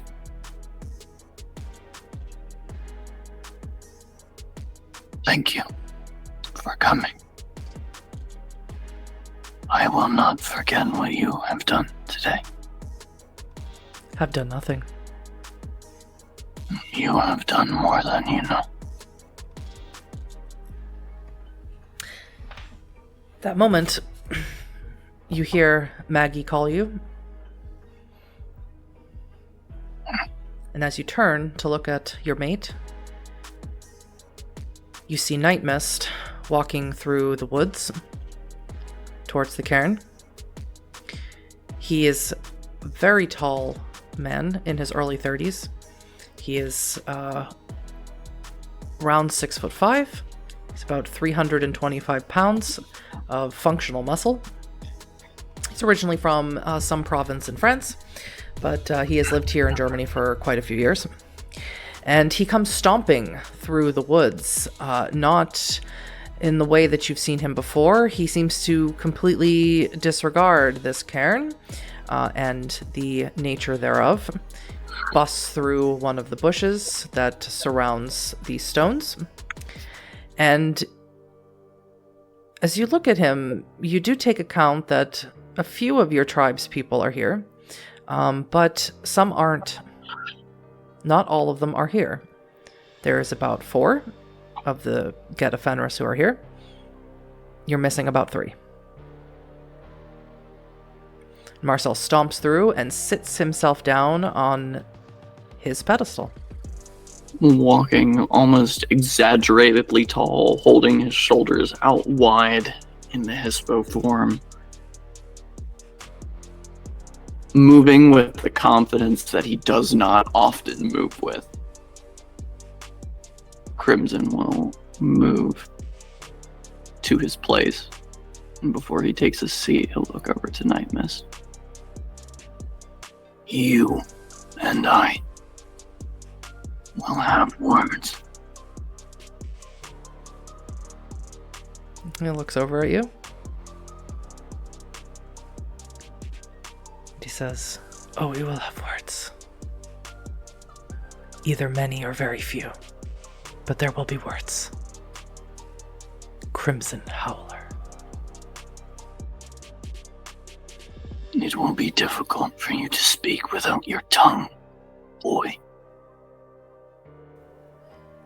It'll be difficult for you to speak without a brainstem, old man.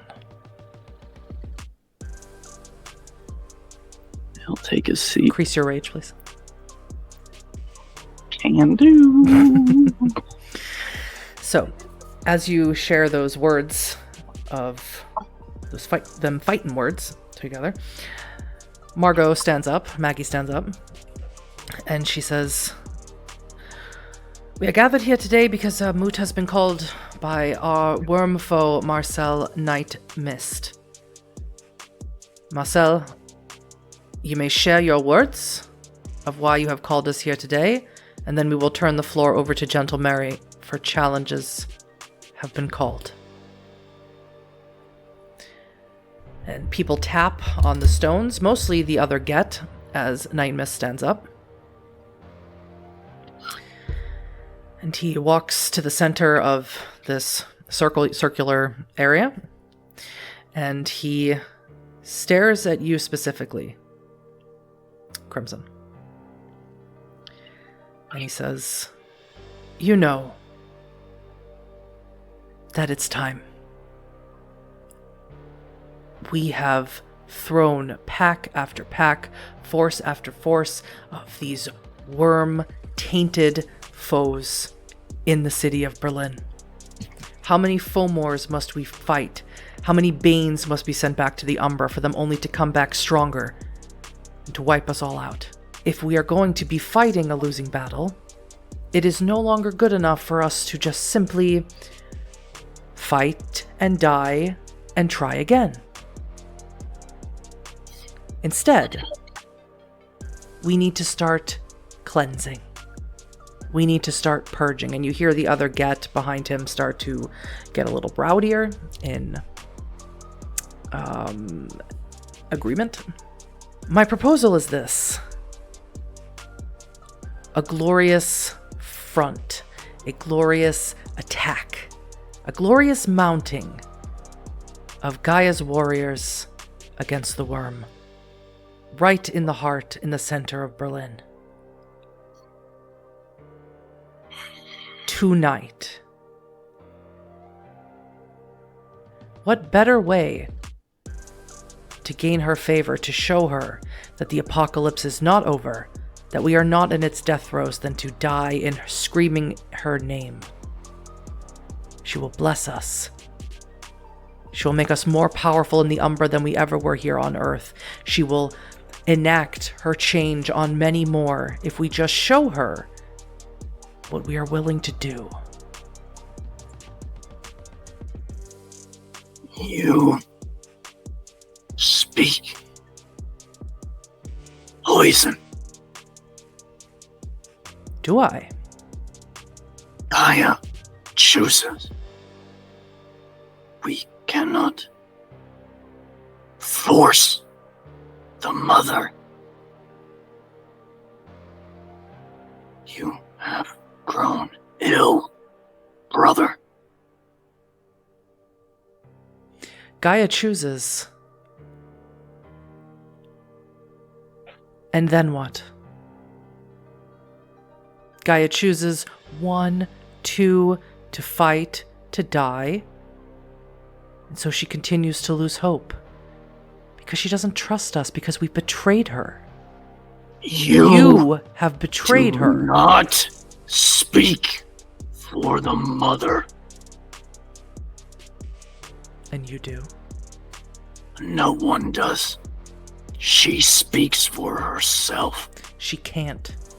She's being choked by the Wyrm. Are you blind? Are you have deaf? forgotten how to listen.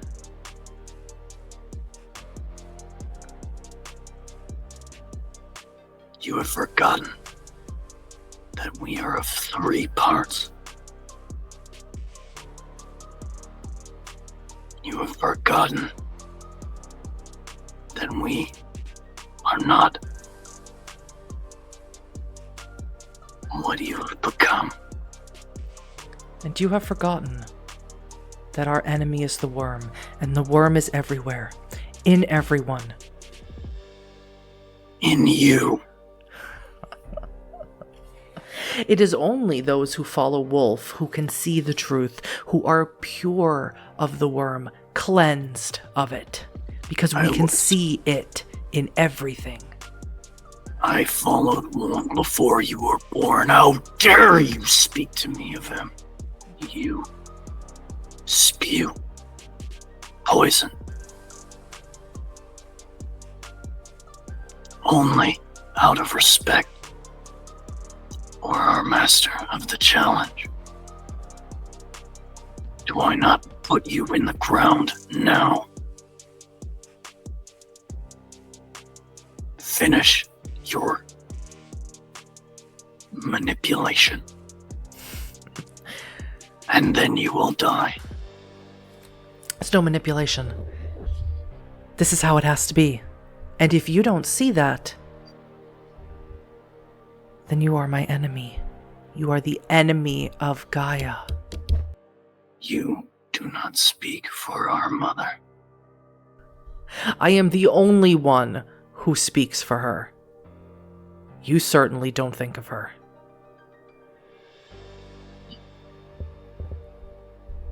If you did, you wouldn't be spending your days building houses and having babies, especially not babies that you don't even attempt to force into the change. If they don't change, what use are they, Crimson Howler? What are they for? They are children. For? They remind us of one part of us is. You see, the answer to that question is they're for the Wyrm. If they're not for Gaia, they're for the Wyrm. You are making more servants of the Wyrm every time you lay with your woman. He looks over at Maggie. Do you understand that? Or are you denying that? Crimson will give one look to the master of the challenge. Gentle Mary is about to open her mouth when you hear a blood-curdling scream coming from deeper into the woods. Lillette stands up immediately, and she looks at you, Crimson. She says, "That's my cabin. I can tell that's the direction." Go. I will finish this. Lillette begins running away to the cabin. Maggie, seeing that, runs towards the cabin as well. And that's when you hear the sound of Leah screaming into the night. What have you done, boy? What's necessary to stave off the apocalypse? Make your marks in the dirt, and I will have your blood. Are you going to stay here and challenge Nightmist, or are you going to race off to see what's going on at the cabin? Maggie and Lillette seem like they're on that. Mm-hmm. I have to stand on business. Nightmist is going to shift to his Krynos form. And when you shift to Krynos form, unless you are planning to go into a frenzy, you need to kill. This is the nuclear option. This is the war form. This form means death. And as he does this, you see that your fellow Get are transforming as well into their Krynos form. Soon this is how it must be. In Krynos form, you cannot only speak in singular words. You can't do a lot of conversation. So instead, he just howls in your face. Spit goes all over you. I'll look him directly in the eye, muzzle to muzzle.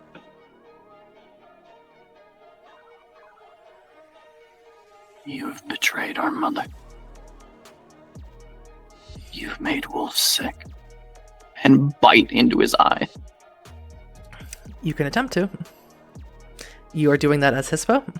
Mm-hmm. All right. Make me a strength and brawl attack.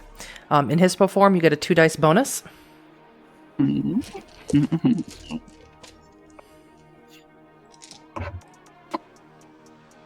Strength and brawl.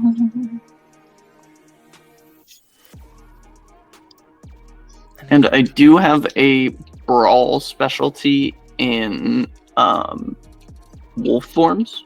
Does this gain that? That is your 2 dice for being in Hispo form. That is your 2 dice bonus. Yeah, that's what I meant. Add two extra dice. Got it. Oh, icky. Yee. Okay. So that's a crit. 4, 5, 6, 7, 8, 9. 10 successes. He is going to start regenerating right away. You can do that at the top of your turn. Gets 4 extra health levels. Regenerate 2 per rage check. Top of your turn. He regenerates 2 of those points back. You almost knocked him out. But now he's going to attack you. And you are in your Hispo form. Yep. And he has a very special ability that gets activated automatically upon being being Krynos. 1, 2, 3, 4, 5, 6. You're going to take 6 points of aggravated damage. Let me know if that knocks you out. Okay. So you really want to be in Krynos when you're with the Krynos, you really want to be in Krynos. I have 1 left. Mm-hmm. So you can also start regenerating at the top of your turn. Yeah. You can in Hispo you can make 1 rage check to heal 1 aggravated damage. I'm gonna try and go up to Krynos. Okay, so here's how. Okay, so you want to try and go to Krynos before healing. How much rage do you have? 2. I'll let you have 3 rage based on what's going on here. I need 2 rage checks to shift to Krynos. Let me know your successes or failures. 2 successes. Okay, so you don't lose any rage. You can shift to Krynos. However, now you can't heal because you shifted. Regeneration you need to do at the top of your turn. Yeah. And I'm going to focus on defense this turn. So make sure to remember that you have 4 extra now. Physical dice. Yes. Not just physical dice, but health track. You have 4 extra on your health track now that you're in Krynos form. Gotcha. Okay, so you shifted. You can also do an attack if you like. You get a +3 to your claws. Would focusing on defense give me any bonus to when he tries to attack? Yeah, me? I would allow it. Yeah, because he's gonna go in again if you're not gonna run. No, not gonna run yet. He's top of his turn. He's gonna regenerate. He doesn't lose any rage for that, so he's still at 4 rage. Okay, so he has his full Krynos health track back. And he's going to go in again with his silver claws. 1, 2, 3, 4, 5, 6, 7, 8, 9. That was already correct in my hand, so I didn't do that. And do I need to make a defensive roll here? Athletics? I will, Dex Athletics. Got it. And I'll give you a 2 dice bonus. That's 6 successes. Ooh. That's not... Well, it's 2 crits, so that's 8. Mm-hmm. And then 1 more, but one of those crits is fully messy. Okay, so messy isn't necessarily how it works here. So what you're looking for is in Werewolf. You would still pass with those crits, but what you're looking for is 2 of these. If you get 2 of these in a roll, you have something called a brutal outcome. I have 2 of these. Nope, those are just fine. Those are just fine. These are criticals with little dots. And these are just regular successes. Roger. So you're fine. What you're looking for to do something real nasty are these. You get 2 of these, and let's say you were trying to, sneak into a facility and being very stealthy about it. You get 2 of these, and you're gonna bust down the fucking door, rip it off its hinges. Roger. So you're able to completely dodge out of the way of Marcel's attacks. And as you do so, you see that you are being surrounded by your fellow Get. You are outnumbered at this moment. They are coming up, forming a circle behind you. They are all in Krynos form. They are all looking to attack you. You are already injured. And you can hear now Maggie screaming. Okay.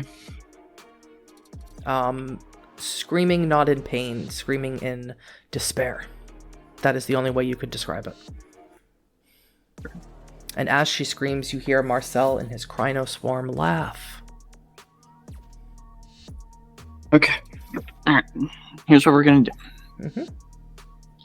Can I try and make a attack at a disadvantage and also make an attempt to get away? You can... I wouldn't put you at a disadvantage. You already dodged out of the way of his attacks, so I would let you make a roll to leave. Could I also get a cheeky little swipe in? Yes. Okay. Strength and athletics. And I'm going to try and go for somewhere that... You might want to heal as well. Top of your turn, you gotta heal. Yes. Which So is make a two... in Krynos form, you make one rage check. I am going to gain rage. Okay, so if you fail, you lose rage. We're going to go for a place that's going to be a little harder for him to heal. This cheeky little swipe is going to be right in his reproductive area. Oh, that's a called shot. Sure. Yeah. So, let's do it. That's a called shot, so... Give me a dexterity and brawl. Dex and brawl with a 4 dice bonus. 4 dice bonus. I don't know if you get 4 on dexterity. It just says physical tests. Yeah, that's true. That's true. I like you, so I'll allow it. Oh, no. Okay. So I do have a brutal outcome here. You got 2 of those little claws? Okay. Mm-hmm. Well, that's fine. A brutal outcome when you are attacking someone is exactly what you want, because now you are really going to damage him. Your cheeky little swipe is you're going to remove the member that dangles between his legs entirely off of his body. But a double is a brutal outcome, and that you have very little control over what happens next. So your cheeky little swipe is going to remove the member that dangles between his legs. It's going to go flying off into the woods. As you run off, Marcel's going to scream out into the night. It's going to be extremely painful. He's going to have to hold in some of his internal organs as you went deep with your cheeky swipe. And as you flee and see him writhing around in pain on the ground, you notice that several of your friends are combating some of your get. And you notice that some of the tribe of Rat have already gone down. You see them already down on the ground. You see, however, Cascada in Krynos form fully attacking one of your sisters. And you see that Crookpaw is also no slouch and is in Krynos form, also attacking.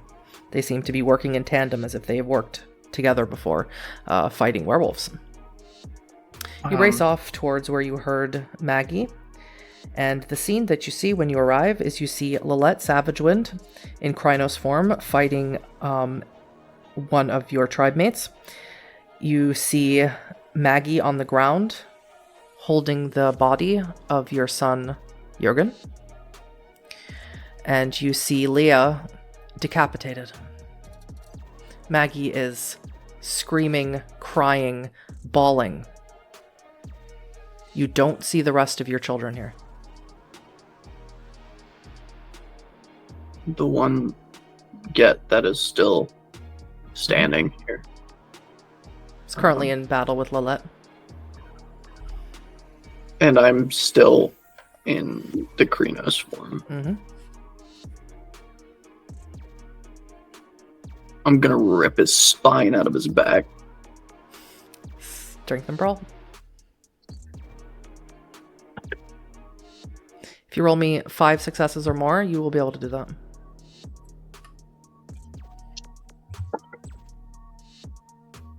One, two, three, four.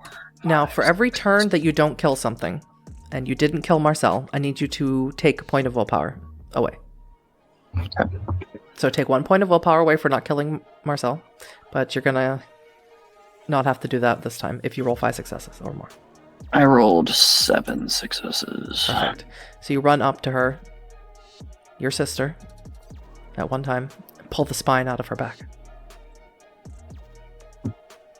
It's sick, wet, sloshing sound.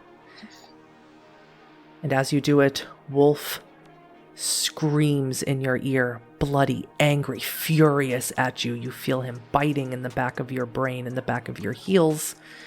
He's angry with you. You are betraying him. I have waited for you to show your strength all of my life. This is not strength. This is sadness. And I will wait for you on the other side of the river. Lillette flees towards where Marcel is to continue fighting. Maggie is inconsolable. She's screaming. She's crying. She's holding Jurgen in her arms and cradling him like she did when he was a child, when he was a baby. Sweets will take the wolf form, go down to Lupus. Okay, so if you leave Krynos form, well, when you leave Krynos form, you lose your rage. Gone. That's why it's the nuclear option. So when you get to 0 rage, you'll have to remove all of your rage dice. You won't be able to shift anymore, if that's your decision. It is. Okay. So remove all of your rage, and when you lose the wolf, you're going to be in your Hamid form. Got it. Just run to her. Mm-hmm. She's shaking. She's putting her hands all over his face. He has a huge gash from his clavicle down to his stomach. His insides are spilling out everywhere, and Maggie's trying to hold them in. He is dead. Maggie, where are the children? And she looks at you, her face completely stained in tears. I told them to run. Where did you send them? Anywhere. We have to find them. They're weak, apart from each other. I can't leave him. We're not leaving him. He's here. He's always been here. He will always be here. She buries her face in the viscera of his chest, and she just holds him, sobbing. I will carry him. We have to find the rest. We have other children to look out for, Maggie. Come on, we gotta go. Tiara is at the door. Just leave her. We have to find the others. She's your mother. We have to find the others. She's in her Glabro form, and she begins racing out toward the woods. Maggie, let's take him inside. You can clean him up. I'll come back for you. She does. Even in her Hamid form, she's not strong enough to carry him. She drags him. Crimson will pick him up. Put him on the table inside. Lock the door. I will come back for you. She's inconsolable. It's like she's not even here. I love you. She doesn't say anything. She's sobbing, deep and mournful. I'll kiss Jurgen's forehead. I am with you. No matter how far you are from me. My son.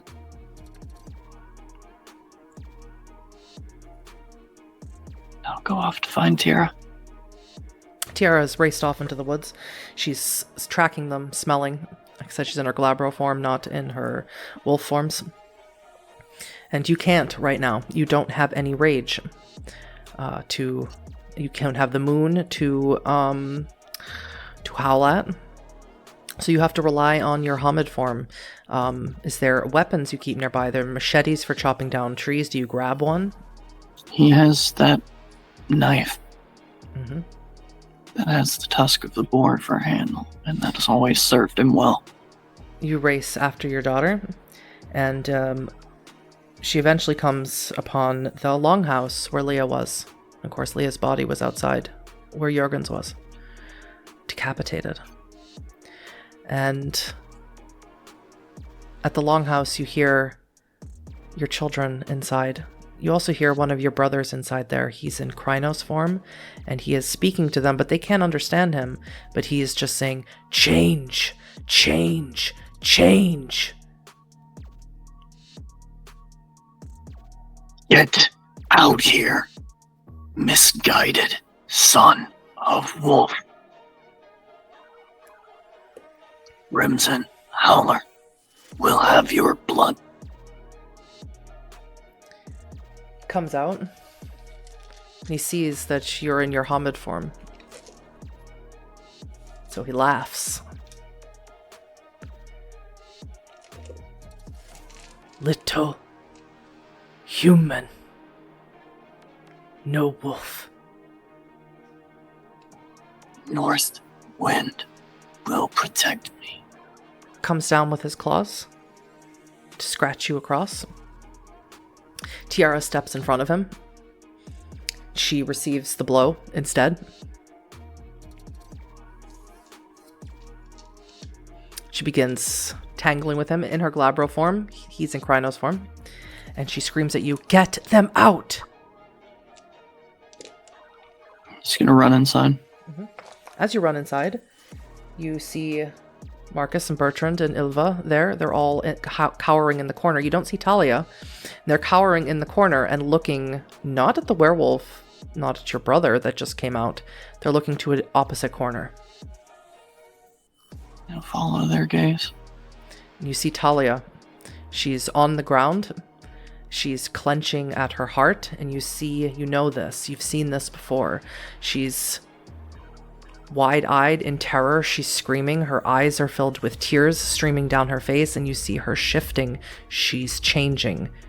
Crimson, she's 16 years old. And she calls out for you, asking what's happening, why is this happening? And then it's too late. She bursts forth in full Krynos mode.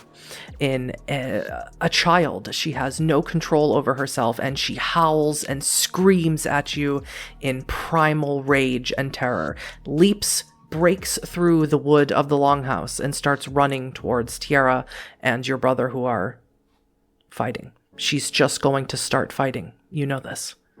I'll move to the other children. You know they're all experiencing some form of the delirium. They look dazed, confused, frightened, scared.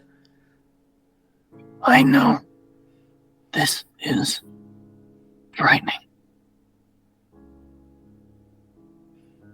I'm here. Is Jurgen dead? Yes, What about Mama? she is with him, tending to his body. Where's Talia? She is like me. Like Tiara. And Ilva covers her mouth in shock. I am sorry she frightened you. We don't remember. I know.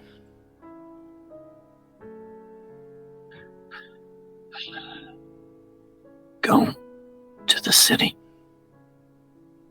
Do not go through the camp. Go to your mother's auction place. Come with us. There is work to be done here. I will come for you when this is done. It will take more than they possess to kill me. Your daughter Ilva wraps herself around you, hugs you, kisses you on the cheek.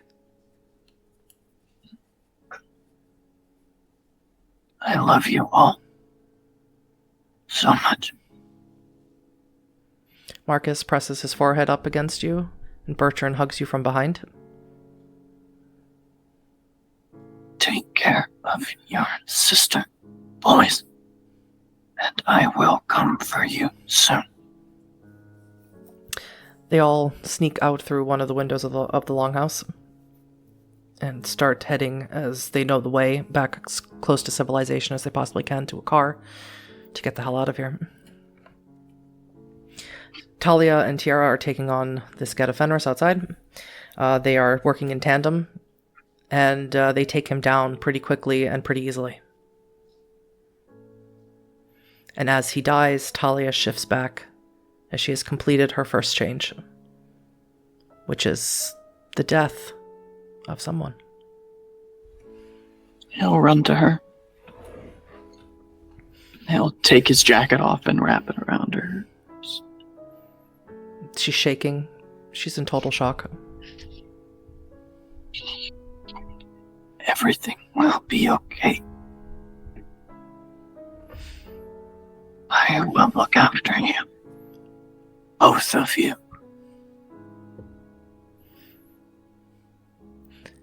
Jurgen saw what was happening to me. They did that at Lilette's house, and He fought for you. yes. And because he didn't change, they killed him.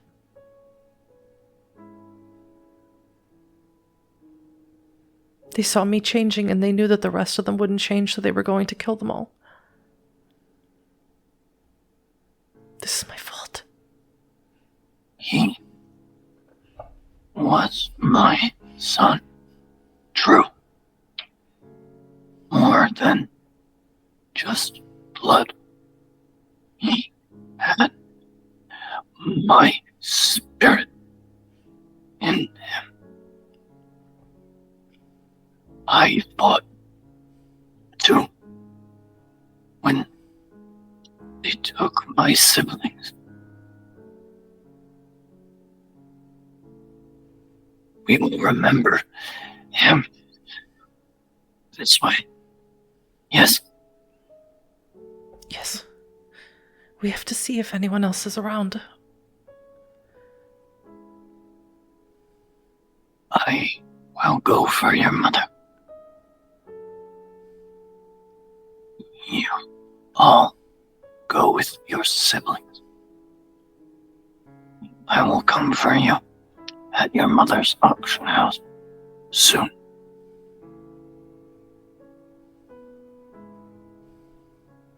Tiara takes Talia around the shoulder. She just looks at you, and you see this look in her eyes that you're just not familiar with. Look of disgust, you think. And she begins walking away with Talia.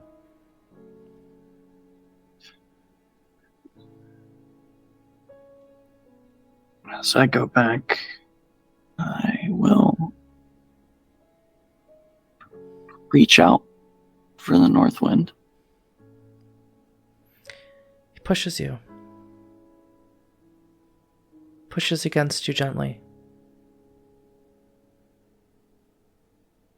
Show me where I must be. Pushes you back to the cabin, where Maggie is still in mourning, where you see Leah decapitated.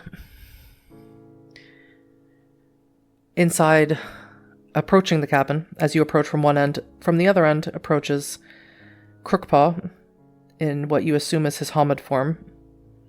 He's completely naked. And Cascada as well. Is it done? Only Nightmist escaped. The rest of my care, where are they?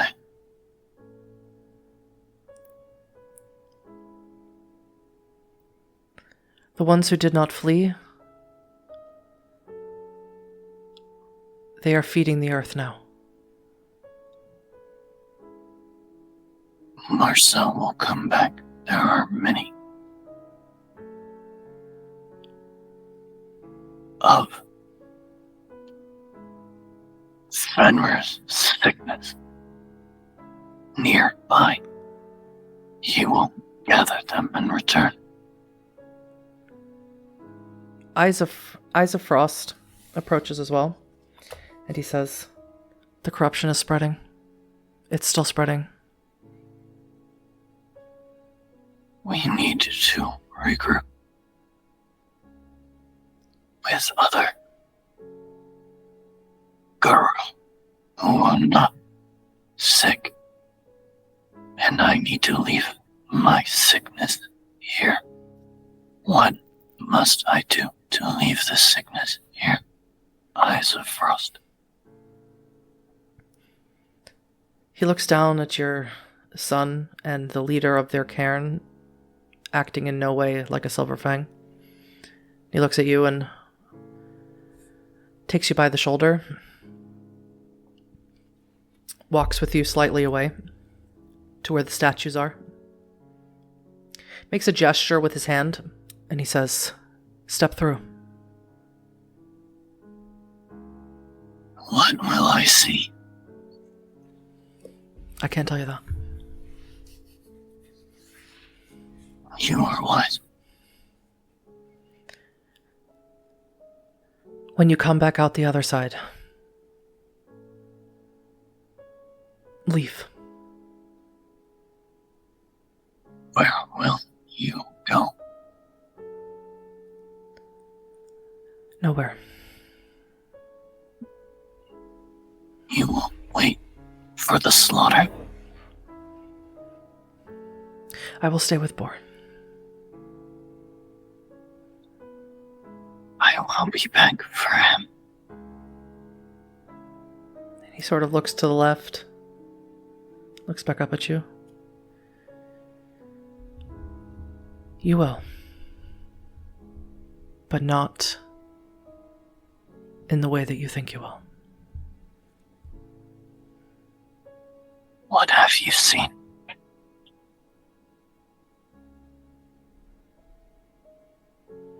If I tell you, you won't leave.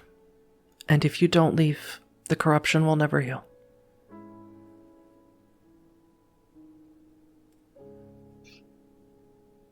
I love him.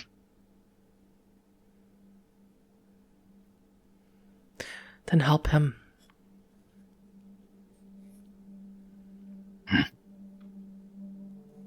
This is not sense making, but I will go. Step through.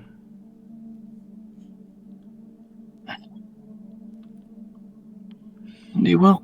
And when you step through and step into the Umbra, it doesn't look like the way the cairn looks. It looks strange. It looks ethereal. It looks like you are standing on the surface of a rock that stretches out into an eternity. There's no grass, there's no sky. It is just a rock, and around you void and blackness. And on this rock are several spirits that stand and stare at you. The first of the spirits is Gorgon. She sees you from a distance, looks you up and down, and walks past you, off of the rock and away from you, where you cannot see her. Falcon 2 soars above you and screeches at you, flies off into the void. Stag is not here at all, and neither is Rat. However, 2 mythical beasts approach you, Unicorn and Griffin. And they stand there. They stare at you. Unicorn gets down onto the ground, on its knees. Griffin, too, settles into a relaxed pose in front of you. But you hear the howling of wolf behind you, right directly behind you, behind your ear. It licks at the back of your neck, at the back of your ear, and it says, "You know, little pup. You know, little pup. You know where you belong. Come, little pup. Come, little pup. You are already where you belong. Behind me. Then Wolf appears in front of you, causes Unicorn and Griffin to stand up and back away slightly. You're face to face with you. Its fangs as long as your own face. Its drool, its spit falls on you. You feel it wet and slick against your body. You defy me. You kill your kin. Wyrm, tainted pup. You had wisdom once. You knew once. Remember. Nightmist speaks of victory, but has never tasted it. You once counseled me that we are meant to struggle, to fight on, endure on, like the long run of the hunt. And so I will endure. I will keep hunting. Wolf snarls and gets down very low, is getting ready to lunge and attack you, to rip your throat out beforehand. And you hear Unicorn whinny loudly and stomp down its hooves. It throws Wolf off balance. Griffin caws at it, its large, sharp beak and claws come towards it. And Wolf looks a little bit trepidatious, but it is north wind that blows past and through both of them and knocks Wolf off of this rock into the void. Unicorn and Griffin turn around and walk off. They don't leave the area, but they walk far away from you. And it is north wind that blows through your hair, around you, through your body. You feel its tireless energy, its tireless spirit encompass you, choose you, ask for you. You are the spirit that does not have a name. It blows wide, loud, in agreement. Where is my friend Rat? Is he gone? The wind that blows in your ear says, no. Hiding. He is safe. Did you help him? Northwind does not answer that question. Instead, Northwind says, kill Crimson Howler. Show Rat. Crimson Howler is gone. Be new friend for Rat. How? Oh, I leave him behind. I don't wish to feed Crimson Howler anymore.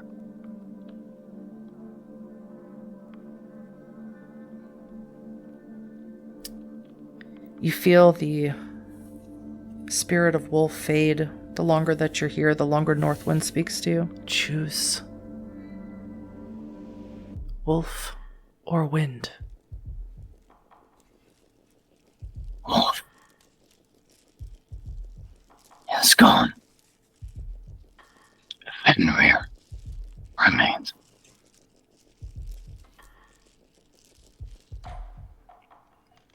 Fenrir does not deserve me.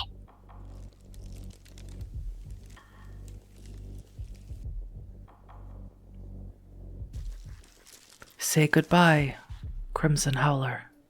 The umbra is closed behind you, and you are standing now in the glade. It has been several hours since this has happened, and it's strange. You aren't in the cairn. You aren't at your home. You're outside of the cairn. Where you are is, you see Maggie here with Jurgen. You see Cascada and Crookpaw still here. You don't see Eyes of Frost. But you can't see your home, Wolf with no name.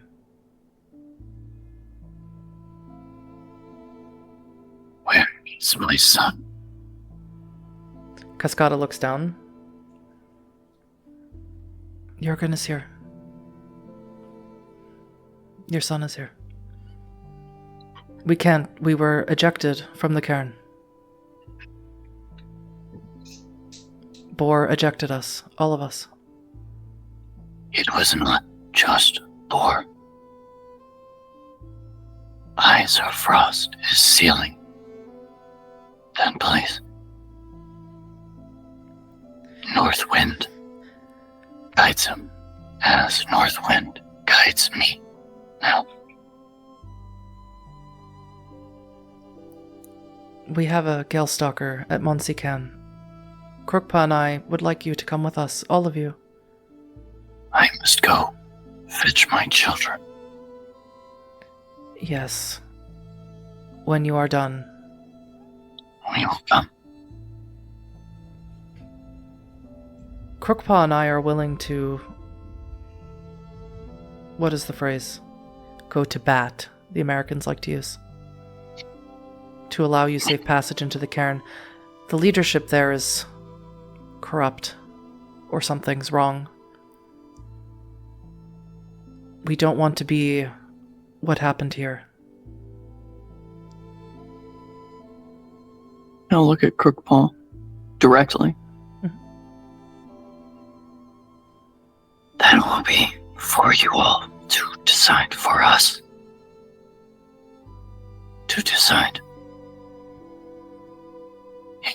We seek blood. Our hearts will grow heavy, and we will not be able to run as long, hunt as long. You know this. Crookpaw simply nods. I want you to come to Manse. You are old, and you have some wisdom, talk a lot for Wolf. But your daughter also smart. Other daughter now a wolf. She has more value than that. You will see. Perhaps. Right now value wolf.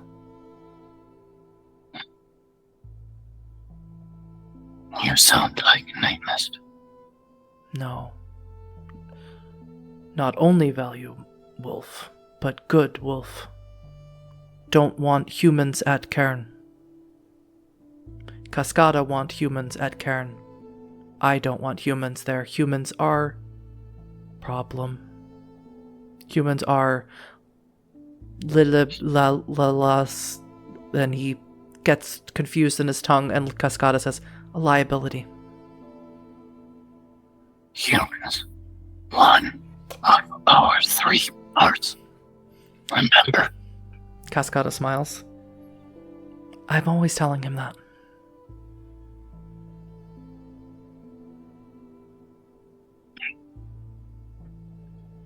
One day, hope he listens. Maybe if you come to the cairn, you will. Bring the knowledge of what happened here children will be welcome. I'll see what I can do. If they are not, I will not go. I understand. Your maid has already said she won't go.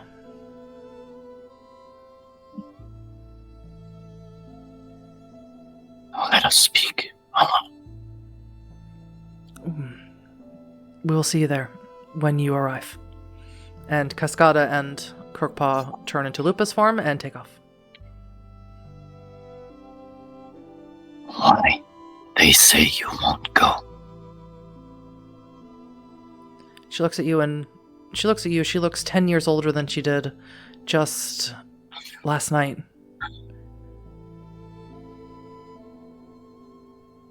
I can't go anywhere. I can't go to the can. I can't. I've lost everything. I've failed. I failed. Crimson, I'm done. It's over. It is not over. Talia changed. No. You said you wanted another. No. No. You said you spoke the words. Honor them.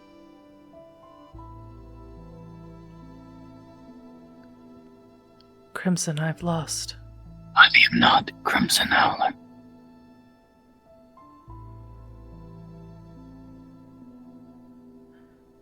Mate, I've lost. I've lost it. Then we will get it back. It is you and me. Since I come here from Greenfield, Maggie and me, always together. I didn't listen to you. But you stood beside me. Always Maggie stands with me. Me with Maggie. Always. Those are words you spoke to me. She stands up, still looking down at the sun, at the body of your son. She wraps her arms around you. And she says, Maggie's gone. I will find her again. Always looking to Maggie. Bury her son.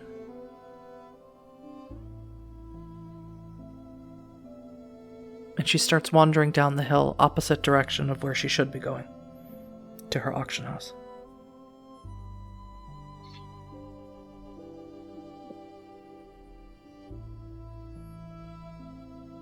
I will set to the task of burying my son. Do you bury him at the edge of the cairn?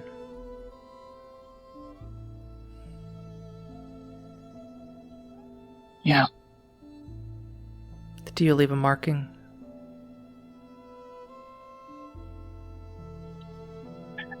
No. Because in this way, this is the one patch of ground outside of that cairn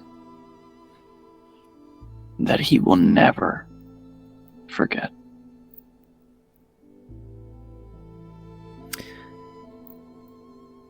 And that's where we're going to end. Prologue 1, Between Good and Evil, for this evening. Thank you so much, Avery. Amazing.